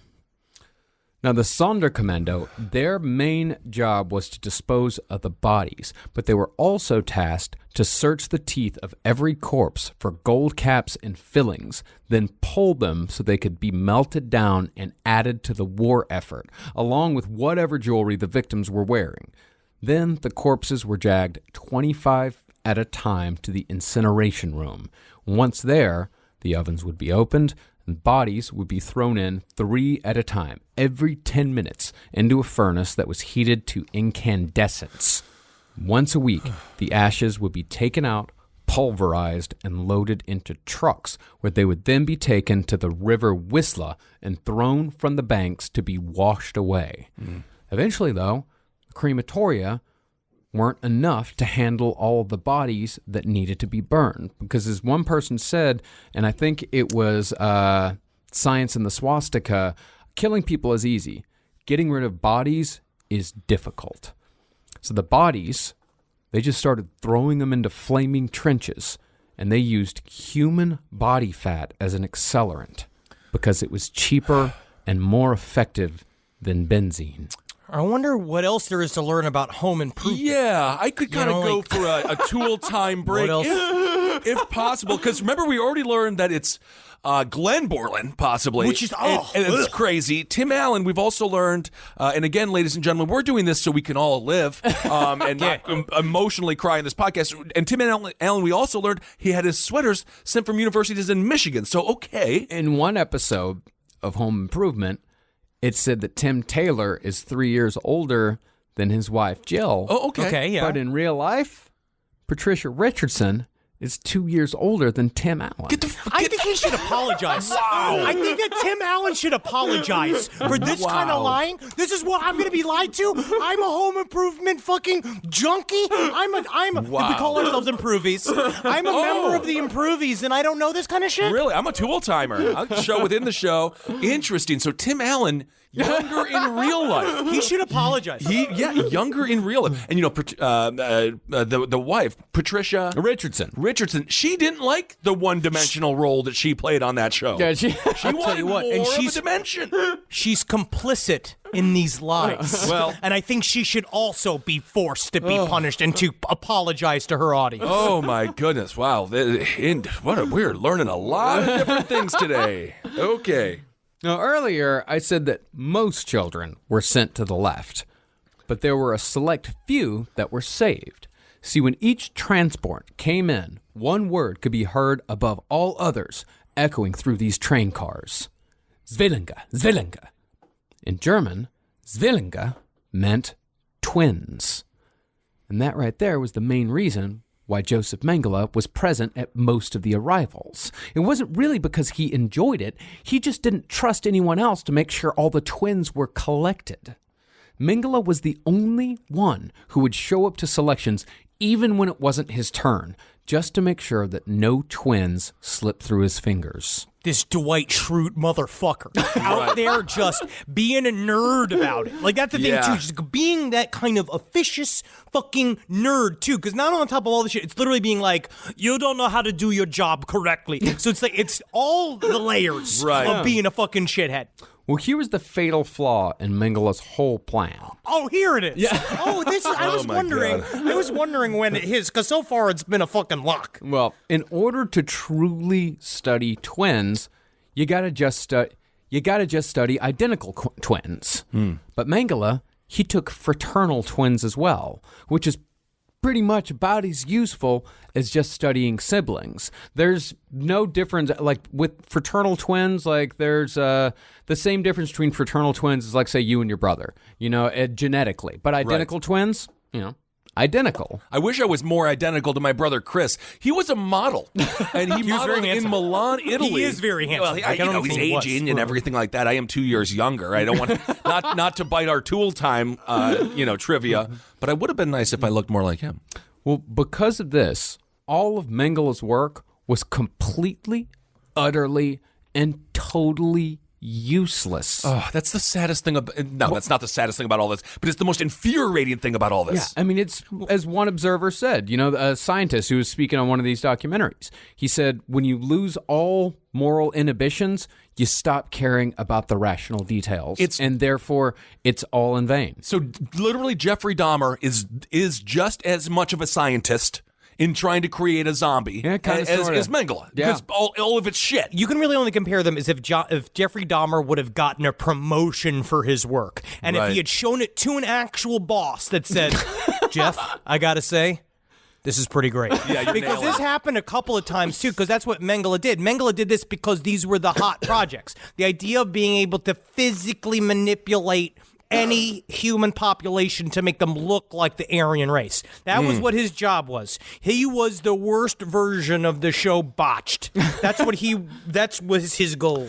But on the other hand, since he also took fraternal twins, a lot more kids survived Auschwitz than if he didn't do that.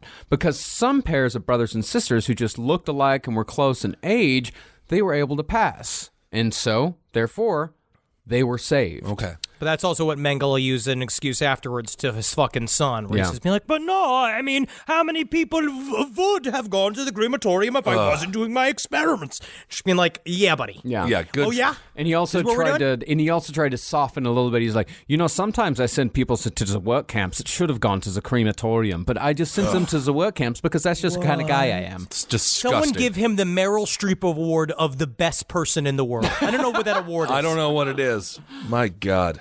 But twins weren't the only ones given preferential treatment here. There was one other thing that Auschwitz, and specifically the experimental part of the camp, needed. That was doctors. And those doctors, these Jewish doctors, ended up as the personal slaves of Mengele and other doctors in the SS. The most well-known of these doctors forced to work for the Nazis at Auschwitz was Miklos Niesli, a Jewish pathologist who arrived in Auschwitz with his wife and daughter in June of 1944. Upon his arrival, Miklos heard Mengele shouting for doctors, so he and 50 others stepped forward. Mengele then asked who had studied at a German university and was familiar with forensic pathology. Miklos was then the only one to step forward. And after a short interview as to where he studied and who his professors were, Miklos was taken to a camp office a few hundred yards away and registered as a doctor. Now, Miklos thought that he was going to be sent to some German city as a replacement for a doctor who'd been drafted. But what he was actually about to become was Mengele's own personal pathologist. What that meant was that Miklos was going to have to dissect hundreds of corpses post-experimentation under the direction of Dr. Mengele. And this is one of those areas where we get into some revisionist history, as Henry has alluded to before. You can go down in a YouTube hole and then they can say, well, look, there were Jewish doctors. There were people like Mengele. His servants were all Jewish, and there's some interviews with them. These people are just as much victims as anybody else. Yeah. And what would you do in that situation? Because there's a lot of people in the comment section of these videos being like, I would never, whatever it is. No, you have no clue. You have no clue what these people are dealing with. He was there with his wife and his daughter. Right. He was there with his family, and they got passed, and a part of it got a little bit to do with the fact that he volunteered for this work. And also, if somebody's going to be doing it, at least it's me, because I know what I'm doing, and at least I know these people, and it's just a fucked up It's a lot easier scenario to be in. It's very easy to think you would be some massive hero when you're far removed. Yeah, completely and totally removed. But before he even got to that position, Miklos had to have an audition. His shit, dude. He said that he was brought to what he called a primitive shed-like dissection theater. Once inside, he was brought two corpses, which both had their chests marked with the letters Z and S, stood for zur section. One of those men had hanged himself. The other one had been electrocuted, God knows how. But as Miklos sat there with these two bodies, in came Mengele, 2 senior SS officers, and the other Jewish prisoner doctors. It's just like, it's such a scene from a fucking horror movie. It is, man. You're there with literally Dr. Mengele, one of the worst human beings to ever exist, 2 of his fucking imp-like evil cohorts, and now you better be an expert surgeon. Oh my God, this is... Yeah, Miklos opened up the skull, the thorax, the abdomen of one of the dead. He extracted the organs, he noted the abnormalities, and answered questions posed by Mengele and the others. Mengele would just ask him questions in the middle of it, and he just had to perform. And so 3 days later, Mengele took Miklos to crematorium number 1, or Miklos joined the ranks of the Sonderkommando to assist in the disposal of the bodies in the crematoriums, in addition to his work as Mengele's pathologist. I do feel like there's almost a psychological game in these choices as well, because the prisoners that were chosen to be prison doctors, and also the Sonderkommandos, were treated better. They were given more rations. They were given visitation rights to go to the other parts of the camp. They were given all of these things. And a part of it was, I believe, in a way, while they were also looking for able-bodied people, I think it was also a way of dividing the prisoners against themselves. I think that the way that they would give these people horrible jobs but then treat them better was then a way to essentially psychologically divide the groups within the camp, to sort of also, like, while they would play the idea of making people cheered going away to the gas chambers in order for them to not revolt. I think it was the same way. You keep them kind of divided amongst themselves so they do not unite and rise against us. Yeah, and also to ensure that they don't unite and rise against you, the Sonderkommando, every 4 months, there was about 860 usually in the Sonderkommando. Every 4 months, they would all be killed. Yeah, because they were called, that was the term, the bearer of secrets, where that came from, because that's what they were labeled as, because they knew what the gas chambers were. Yeah, and Miklos's book, it's just called Auschwitz. It's the only first-hand written account we have of what the Sonderkommando actually had to do. Honestly, if you really want to ruin a fucking Sunday, read that book. It is important. Yes. And it is, it's important to read, but all of this shit, each one's a different punch to the fucking gut. Each one of these things, you look and the duress that these people were under is unimaginable. Now, the doctors of Auschwitz, including Mengele, they were kind of a different breed from the rank and file. By accounts, the doctors, most of them were gentlemen. These kind of guys just sort of came and went. They supervised actions. They smiled. Sometimes they would tell jokes, but they said that they were never unhappy, at least outside of the selections. When they were selections were awful. Everyone except for Mengele and Klein hated selections. Right. But otherwise, it's just a job, just kind of going about their day, smiling, laughing, joking. But the thing was, that was part of Auschwitz's allure. It was great for your career in the sense of being a Nazi. Yes, but only in the sense. In the sense of being a Nazi, because duty done well Auschwitz got you a pretty big feather in your hat, mostly because, it showed loyalty and it showed a willingness to do anything. Right. But in terms of actual useful medical experience, Auschwitz offered absolutely nothing. Do you ever look at the Hooker album? Hooker? It's the Hooker. It's with the O with the umlaut on top of it. I don't know how to pronounce it. I think it's Hooker. Yeah. But it was a photo album from a guy, an SS officer named Hooker, that was one of the only evidences of Mengele being at Auschwitz. And it's these pictures of Mengele and Höss and his boss, and just laughing and hanging out. That's where the pictures you see of the SS officers laughing and having a good time. But it's just a picture of them just all like literally Mengele slapping his knee with a fucking big smile on his face, his fucking gap tooth, horrible mouth, Ricky Ricardo fucking hair, sitting there, and they're all enjoying themselves. But that's important to remember. These are human beings. These aren't some supernatural beasts like that. If you get a chance, I think we mentioned this on the last episode, Hitler on vacation. It's just absolutely insane to see that side of them. in the midst of all of this blood and horror and disgusting situation. Yeah, I mean, and these guys, if they just wanted to be Nazis, and Auschwitz was great. If they wanted to be a doctor, they had absolutely no. I mean, Auschwitz offered nothing because the research held no value at all, and a lot of times they saved lives just so they could kill the person later in a different way. Yeah. And all of the shit was done on a scale so vast that we'd have to add a whole other episode just to cover the medical experiments outside of what just Mengele was doing. I mean, there was an entire block dedicated solely to sterilizations. That was run by a guy named Karl Klauberg. He actually rented space at Auschwitz from the Nazis, paid him $1 a week for prisoner doctors and human experimentees. He wasn't even a part of the military. He just rented space there to do sterilization work. That is unbelievable. Can you fucking imagine renting office space at Auschwitz? Good literally God. going and renting a conference room so that you could use it in Auschwitz. You could go anywhere. Yeah. You could literally go anywhere. But he went there specifically. That Klauberg is another fucking... This is what I'm saying.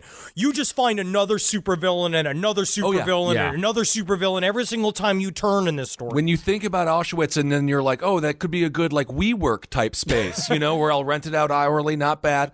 That's how systemic this was. Mm-hmm. Yeah, he just rented space, and they let him do whatever he wanted. Yeah, and there were collaborator doctors, too. Like these guys that came in, like Polish prisoners, non-Jewish doctors, like this one guy, Vladislav Daring.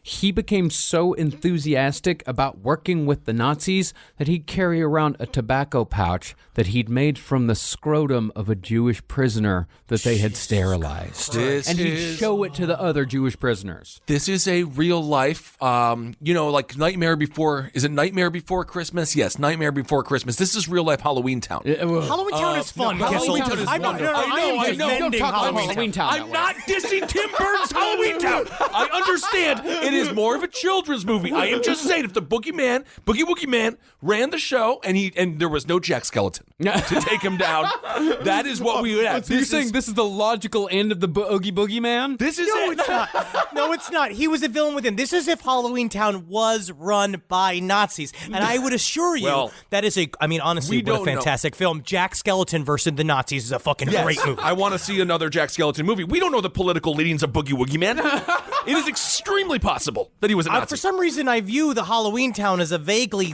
innocent place. And the Boogie Woogie Man was just happened to be a villain within that world. But he just had to be extra spooky. No, it was about being spooky. Yes, I know that. And the Two-Faced Mayor is amazing. What I'm saying is, if it was real... What did the Oogie Boogie Man do that was so awful? He was full of bugs. He tried to kill Santa Claus. That's true. He felt that he was the Santa Claus, and you don't remember that. But Santa Claus is a liar, first of all, and we all have to lie for him. That is a part of it. I also blame Santa Claus for the fact that we are burdened with the lie of his existence on the children. Not in Halloween Town. In the movie, Santa Claus is telling the truth. He gave gifts. We have to shelve this before we get more upset about this than about the Holocaust. Good Lord. All right. Well, as horrifying as the scrotum tobacco pouch of Vladislav Daring is, it was nothing compared to the collections of Josef Mengele. He began his experimentations in Auschwitz by seeing if he could change the pigmentation in children's eyes by injecting 36 children into the eyes. Ugh.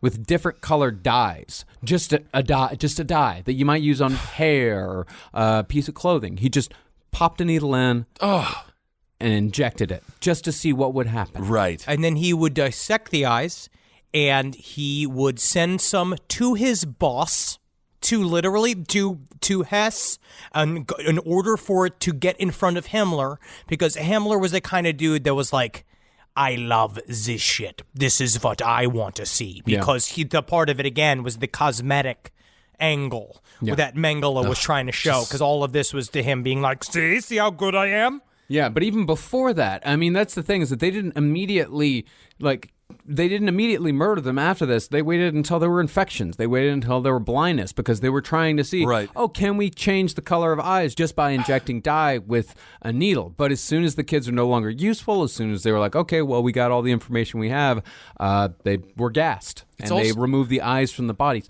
One witness said that she later saw children's eyes, pinned like butterflies covering a wall in one of Mengele's laboratories. It is so.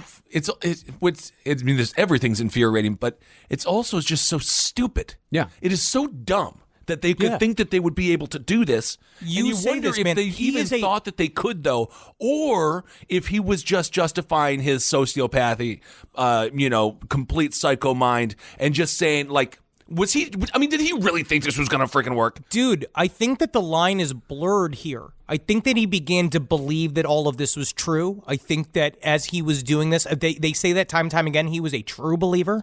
He was doing this for the cause. He also thought it was going to get him up in the ranks. He thought that it was going to pay off for him, especially doing the really dirty shit, because he knew the Nazis and his bosses loved the really fucked up stuff, and he wanted to show him how far he was willing to go. And this is an example of a mad scientist from a horror movie. He legitimately was just using it as a playground to kind of just see what he was doing. Like he was inventing Dorito flavors. I mean, absolutely. It's just fucking it's disgusting. Oh, this is just the beginning of it. This is only the beginning of it. Okay, I'm almost ready for another home improvement fact. If we could, I think I only got like one or two left. Okay, we can hold them. I'm just saying, we're just powering through this. Maybe we could have put 10 more of those in.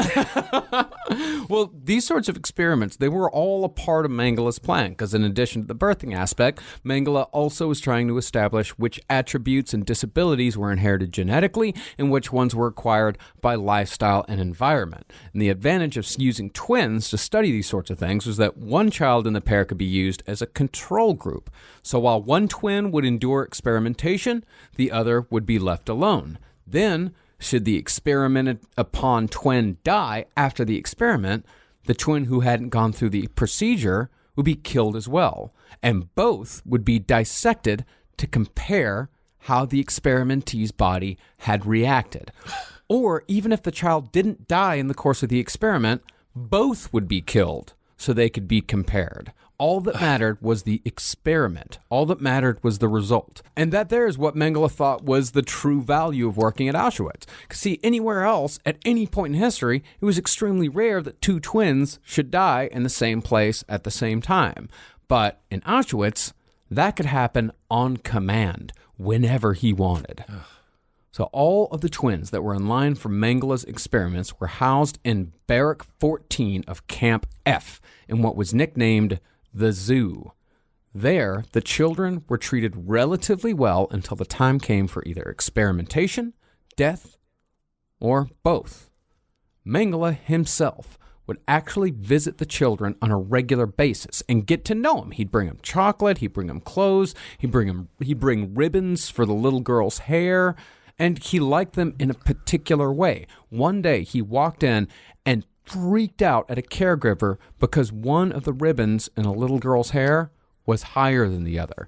In Mengele's words, she was not how he liked her. So when you say relatively well, you mean like relatively well like James Caan in the movie Misery, when technically she did save him from a car crash, which is kind of nice. No, I mean, it was enough where the kids were fond of Mengele. Oh, God. Because they didn't know. They had no clue what was happening. Yeah. And then, but they talk a lot in Mengele, the complete story, about how the old life Mengele would try to come forward, that a part of this was like, well, Mengele the father was the one who would be like meeting these kids, and then they wouldn't meet Mengele the doctor until essentially after they had already died or as he was killing them. Right. But I think that there was never a Mengele the father. But that's always my view with a lot of these guys, where I think that he was born to be an evil shit stain. Oh, yeah. And died one. This is total manipulation. Absolutely. He knew what was going on. Well, one explanation put forth for this behavior is that Mengele had the same relationship with these children that one might have with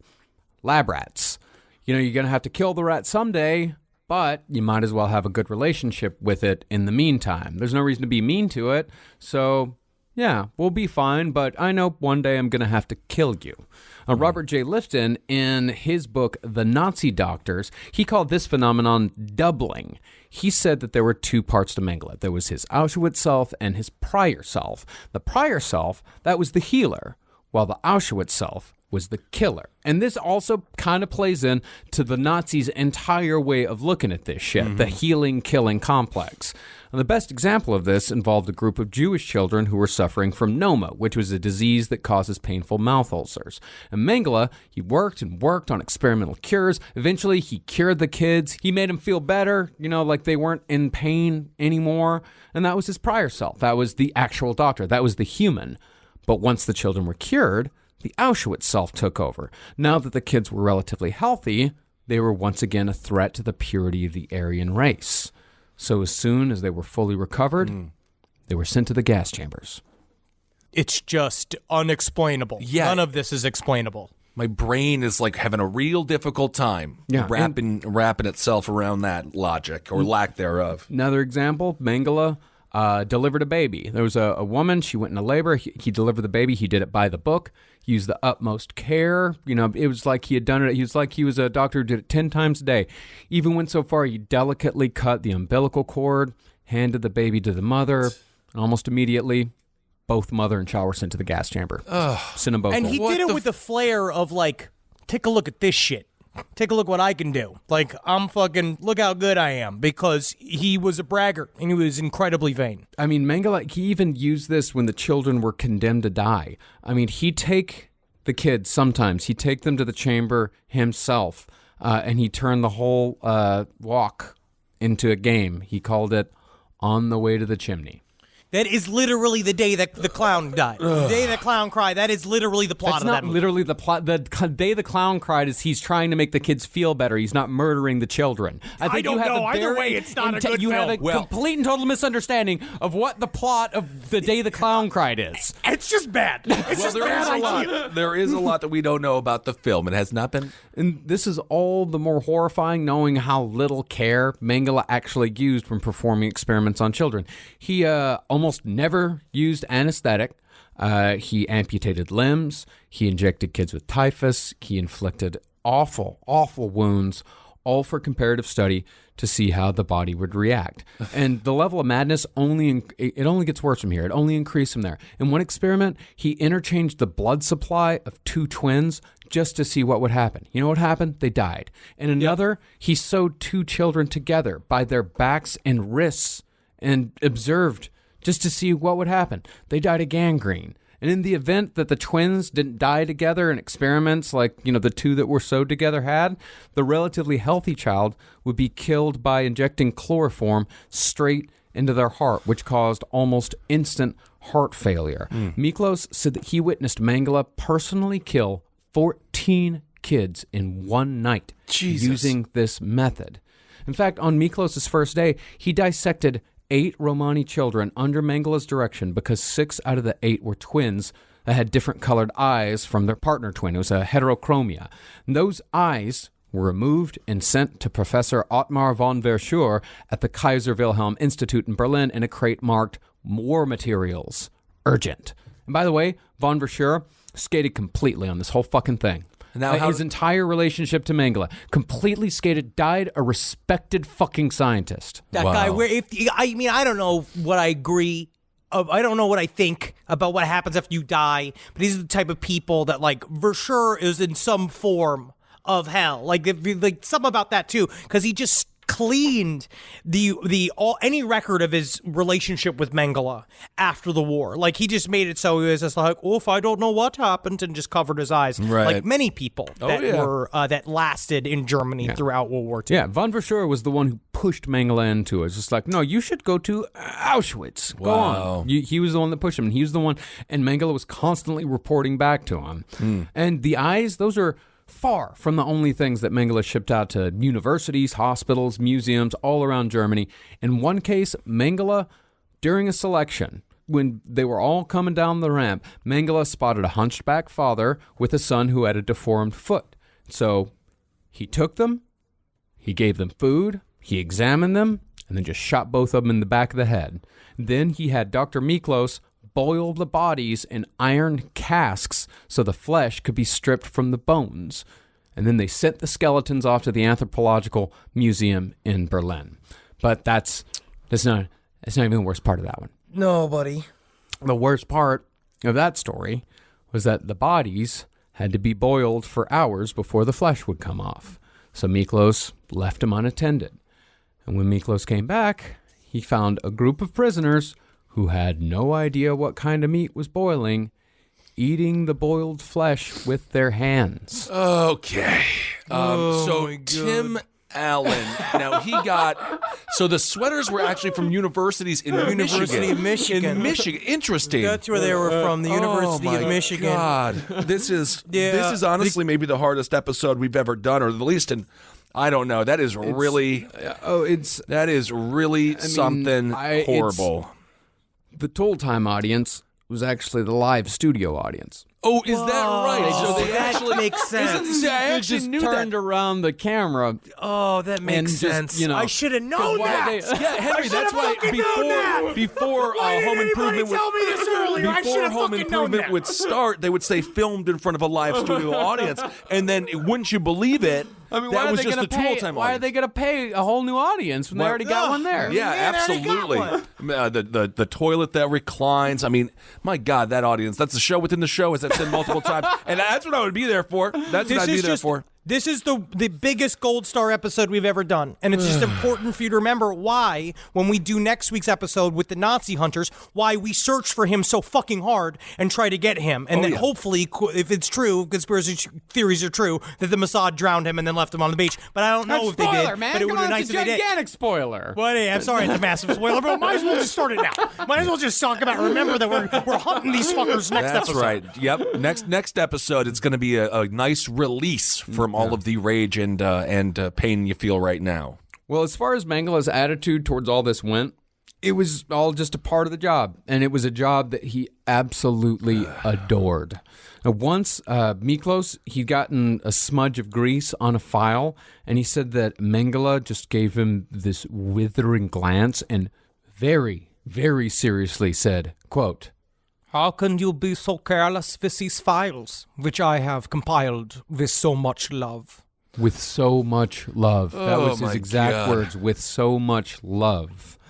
Now, twins, they weren't the only ones who were the subject of Mengele's experiments. One experiment involved 8 women and a device that one witness described as, quote, electrical machinery, the likes of which I had never seen.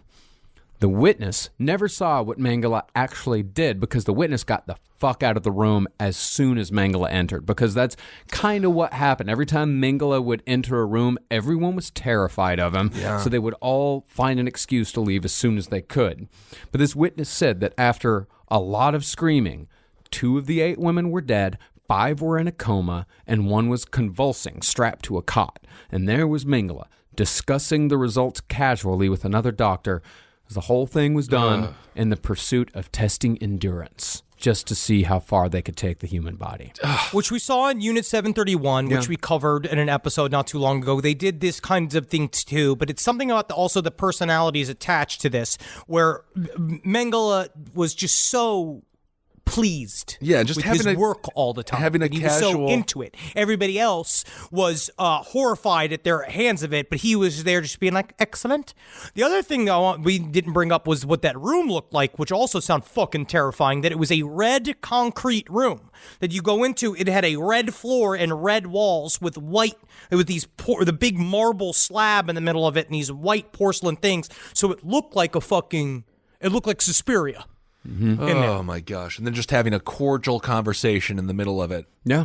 And these endurance tests, he even extended these to babies. I mean, Mengele once covered a mother's breast with tape to see how long the baby could live without food. But the mother mercy killed the child rather than give Mengele the satisfaction, and signing her own death warrant as well. And other times, there are some of these things like I can't believe it. Like they said that he stood on pregnant women's stomachs until the fetuses were expelled, and is even said to have dissected a 1-year-old infant while the child was still alive. Like it doesn't.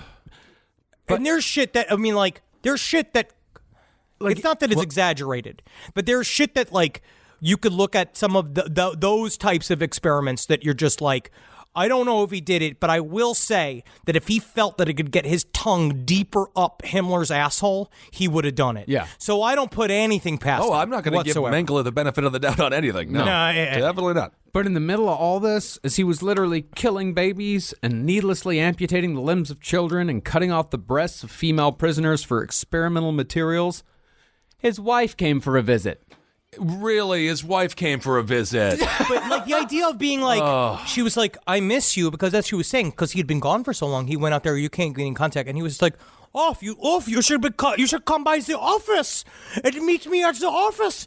And then so she comes all the way out to Auschwitz. We're talking about like days of a trip. Mm-hmm. And then at least according to Irene Mengele, she was like, what the fuck is this? She like walked in and you walk into Auschwitz. You're going to go visit your fucking husband. And then you're like, oh, this is what you're doing. And she still was a hardline Nazi, so she protected it. But at least it cracked the veneer a little bit. Yeah, but she also said that the 3 weeks that she spent at 3 Auschwitz, weeks? 3 weeks? That is a hell of a fucking vacation. That is way, way overstayed. She said they were happy and peaceful because... So she's complicit in all of this. I mean, part of it of course. was... Yeah, she was. And we'll find out later on, too, she was extremely complicit because they helped him fucking get away. Yeah. I mean, and because... Part of what she loved about it is that Mengele had a couple of personal slaves. He had Jehovah's Witnesses as slaves because Jehovah's Witnesses also went to the concentration camps because of their vow of nonviolence. And that's also why Jehovah's Witnesses a lot of times were used as household servants for SS officers. They did all sorts of like vacation stuff. They went and swam in the river. They went and picked wild blackberries. She made jam. Really? She did? Yeah, claimed that she had no clue that Auschwitz was anything more than a prison camp, despite the constant, what she called sweet stench that permeated everything. I would believe if Jeffrey Dahmer had a roommate in his apartment, I would believe that he had less of an idea of what was going on. Like, the whole thing is evidence of what's going on. You're making some kind of sausage stew here? What is... Oh, these are the funniest looking sausages I've ever seen. Wait a second, are these penises? It is so abhorrent that she is like 3 weeks on vacation there and even pretending like she doesn't know what the hell is going on. Well, according to her, Mengele, charming, funny, sociable. She called him her first great love. Even after knowing about all this, still called him her first great love. She said his only flaw was that he was vain because he was a little too obsessed with his height. He thought he was too short. Yeah, like that Carly Simon song. Jesus. But that's the thing, though, is that as we'll later see in the next episode, that vanity would save his life. Now, although Mengele's actions were cruel in the extreme in just his day-to-day work, he was even worse when he lost his temper. In one fit of fury, he took the newborn child of a Russian woman, grabbed it by the head, and just threw it into a pile of corpses and said, "Leave it there." Another time, he took a newborn baby from a woman who'd managed to sneak her pregnancy into the camp unnoticed, because if you were pregnant, you were supposed to go to the gas chambers. And he was so angry that his subordinates had missed the pregnant woman that he took the newborn baby and threw it into a burning stove. God. And another time, he was so angry that a work detail had allowed prisoners who were chosen to die to join those fit for work. It was just kind of a little goof up. Oh, those people are supposed to go to the gas chambers. Why are they here with the workers? Why the fuck are they here with the workers? So Mengele took out his own pistol and shot each person in the head one by one. Shot each prisoner in the head one by one just to fucking show them. But perhaps the absolute worst thing that Mengele directed involved a group of 300 children who had arrived in Auschwitz from either a kindergarten or an orphanage in Russia. And this right here is almost beyond belief. This is one of the worst things I've ever heard. It's so cruel and so strange that it doesn't sound real. But several people witnessed these events actually happen. So Mengele and a large group of SS officers arrived on motorcycles that day to a large fire pit burning in one of the Auschwitz yards. The men got off their bikes, circled the pit, and waited. Eventually, 10 dump trucks arrived, each one full of children. An order was given, and one by one, the trucks backed up to the pit, and SS officers began tossing children into the open flame. Some children even managed to crawl out, half alive, but those were pushed back in by an SS officer who was armed with nothing more than a long stick. Not a single victim was over the age of 5. You know what? It's almost like I need like a Full House piece of trivia. Like I need like almost even something else besides Home Improvement. Oh my God! To do it, you know. In Germany, Home Improvement is called Hormal Verdahammert. You know, I don't even care about the Germans right now. I don't even want them to ever have Home Improvement. They didn't deserve Home Improvement. What does it stand for? It means listen to who's hammering. I the hate name that of Home Improvement in Germany is listen to who's hammering. Why are they so German? Can they just take a break from being so German all the time? Honestly, come on. Listen to who's hammering. That's the name of the show. If you're hearing hammering, you're hearing it. So it's like it's coming. You can't even actively not listen to who's hammering because it's happening and you're hearing hammering. Well, it's. Do we know what Tool Time was called in the show inside the show?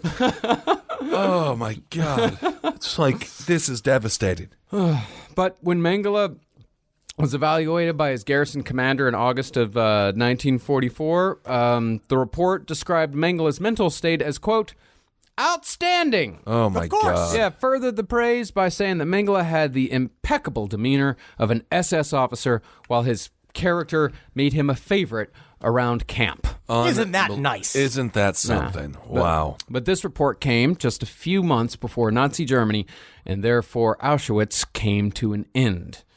As the Russians closed in, it was said that some Nazis at Auschwitz actually became more pleasant, trying to, any way they could, trying to escape judgment. They became more pleasant to the prisoners. They became more helpful, trying to escape judgment, hoping that maybe when the Russians came, the prisoner would say, like, well, that one isn't so bad. Don't kill him. Oh, buddy, I don't know if they're going to be that sympathetic. As a matter of fact, I know for a fact that they won't be. Yeah, but others actually became more brutal as the Russians got nearer. One doctor who was there was quoted as saying that these types of men, when the Russians were closing in and they knew that it was over, not only was Auschwitz over, but Nazi Germany was over, everything was over. At that moment, it was more necessary than ever to believe that they were right. Oh, God. And as far as Mengele went, when they were talking about, they were... his wife said he became depressed. Mm-hmm. And at first they were like, well, he was mad and upset because he felt that all of his research would go to waste. But then I don't think that that is true at all. I believe that he got depressed because he knew he was about to get fucking hung. Or what should have happened is that he should have been gotten by the Russians and he should have been forced to deal with the Russian work prisons. And I feel like and he knew that it was coming. His work is trash. Mm-hmm. So his work is trash. It's literally garbage. And he continued for as long as possible. I mean, he even his last experiment, and he continued killing people. Like his last experiment was about a month and a half before the camp was liberated. Just killed 11 female dwarves.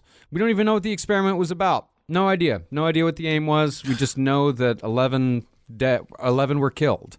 And in his last days at Auschwitz, I mean, he created a fake pile of research notes because he knew full well that what he'd been doing all along was wholly and completely criminal in every way imaginable. Yep. And he wanted something to point towards when they got there. I was like, no, look, that's my research. I didn't do all that other stuff because all that other stuff, all those other notes, those were all sent to Professor Ottmar Freiherr von Verschuur at the Kaiser Wilhelm Institute. Look at all that paper. Yeah. I have so much paper. Then he got erased. But he got erased too. That was a part of the way that they try to distance themselves from the crimes that they allowed to perpetrate and actually ordered him to do. So he got they try to erase every bit of evidence of the crimes and also what happened at Auschwitz. And it's a shame that we know because at least witnesses came out. Mm-hmm. Yeah, and von Verschuur, like he kept Mengele's notes until the 60s. and then burn them in a bonfire. I have this eternal question, and I'd like it because obviously I'm only barely, the more I read about it, the less I understand, and we're doing our best to go through his crimes piece by piece and talking about them, but my question for historians, if there's anybody out there that knows far more than me, of obviously, like, if the Nazis felt that they were right, why did they want to erase the evidence? Like, if they really felt that they were correct and that they were waiting to be the ones that were in control of the entire world, then why immediately they must have somewhere inside knew that they were being criminals, but they were pushing this agenda for so long. Well, it was that they knew that other people thought of them as criminals. They didn't see themselves as criminals, and they didn't see what they were doing. Why weren't they proud of their shitty results? Why weren't they so proud of everything that they did? Because they knew that how they got there, they would be punished for that. They knew that other people didn't want that. They knew that they were forcing their will upon others. I mean, there's a reason why the movie was called Triumph of the Will, because they were imposing this upon others. It's for their own good. They don't know that this is what's best. They don't know this is what they actually want. I mean, it's like it's dictatorship.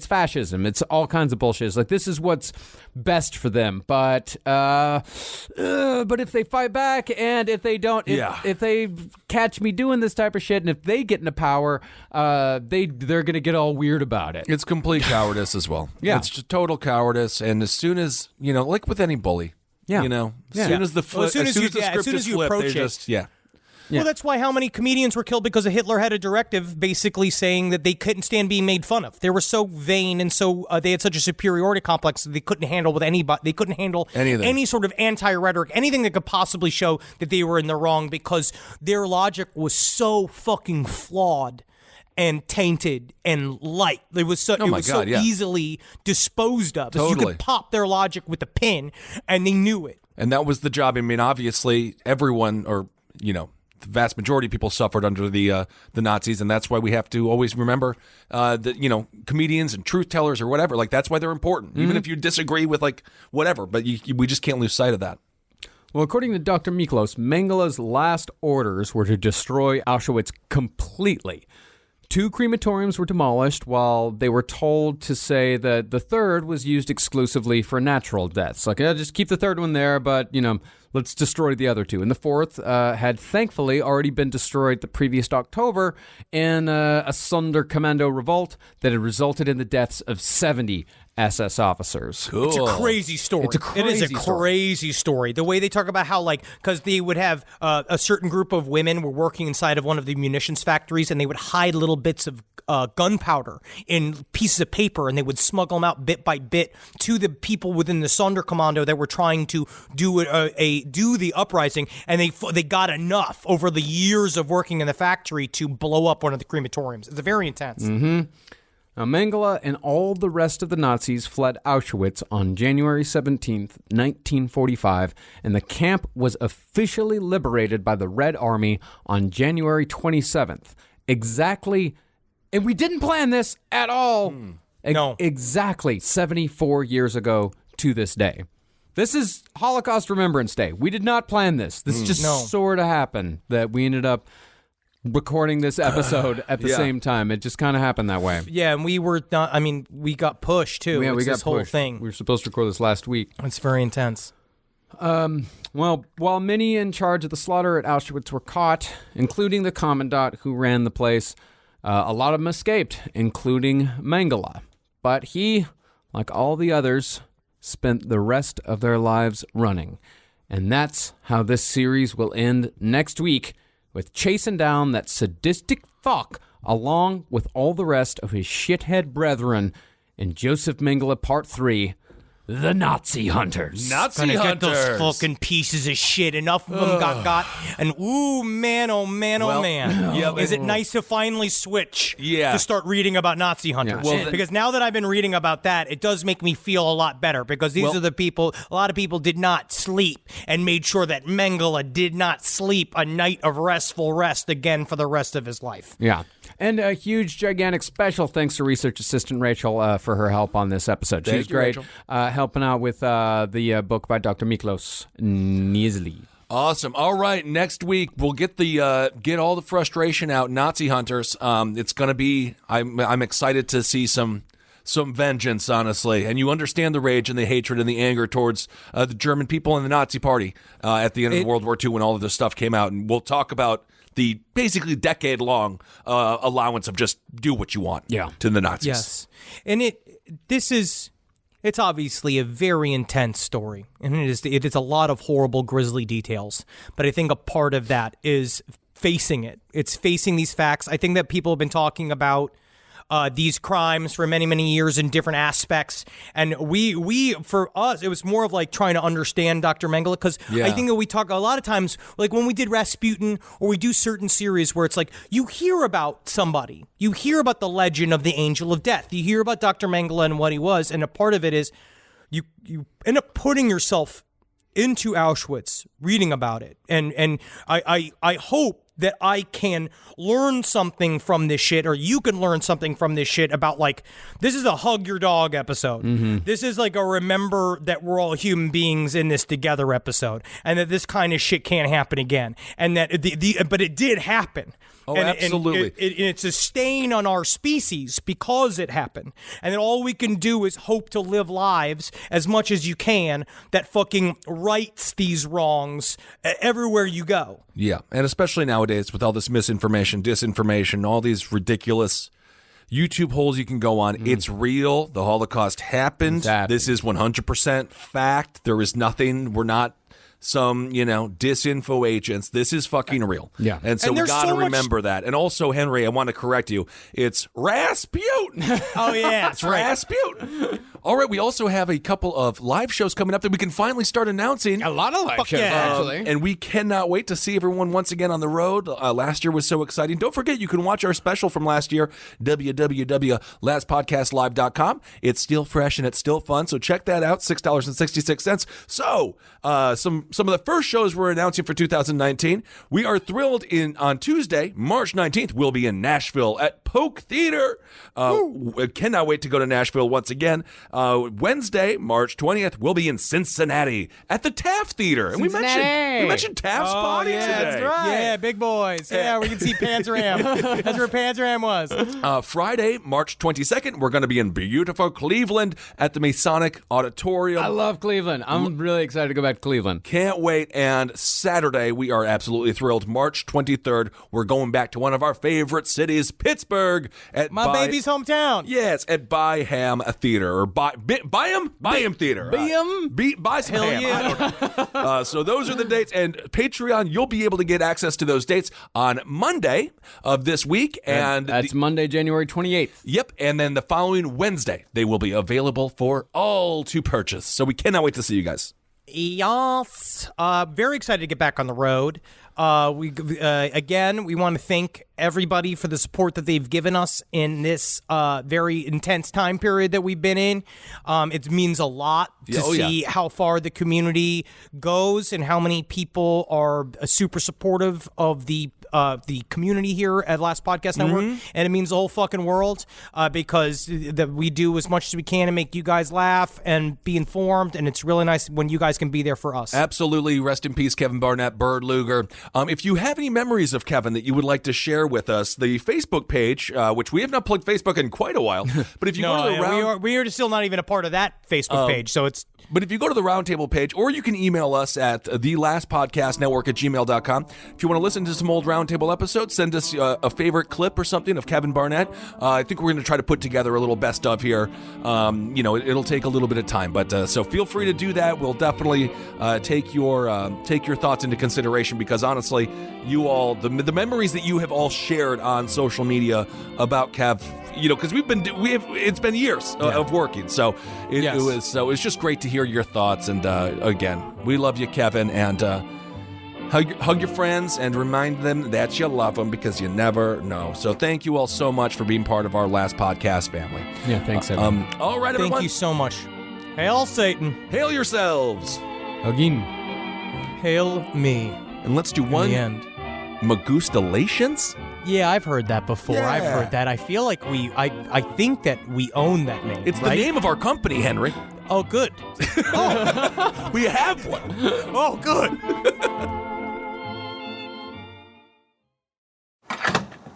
When you fill up with Phillips 66 and Conoco, you're ready to go. to the library and get a library card instead of paying for overpriced and you're ready to go to the amusement park on a weekday when there's no lines. And go on a 6-mile hike you instantly regret. Only 2 more miles to go. Go here, go there, go anywhere with Phillips 66 and Conoco. This podcast is brought to you by Squarespace. Whether you're just starting out or scaling your business, Squarespace is the all-in-one website platform designed to help your business stand out and succeed online. Squarespace gives you everything you need to offer services and get paid, all in one place. From consultations to events and experiences, showcase your offerings with a customizable website designed to attract clients and grow your business. The best part about it is it can help you design a funnel in which you can very quickly record commercials so that you can get it done while you are desperately trying to get on break. That's the best part about Squarespace. It can really shorten up the time you spend doing things. You got to get in there. Use Squarespace. Man, is it fast. It is absolutely incredible. You're going to love your experience at Squarespace. Head to squarespace.com/left for a free trial. And when you're ready to launch, use offer code LEFT to save 10% off your first purchase of a website or domain.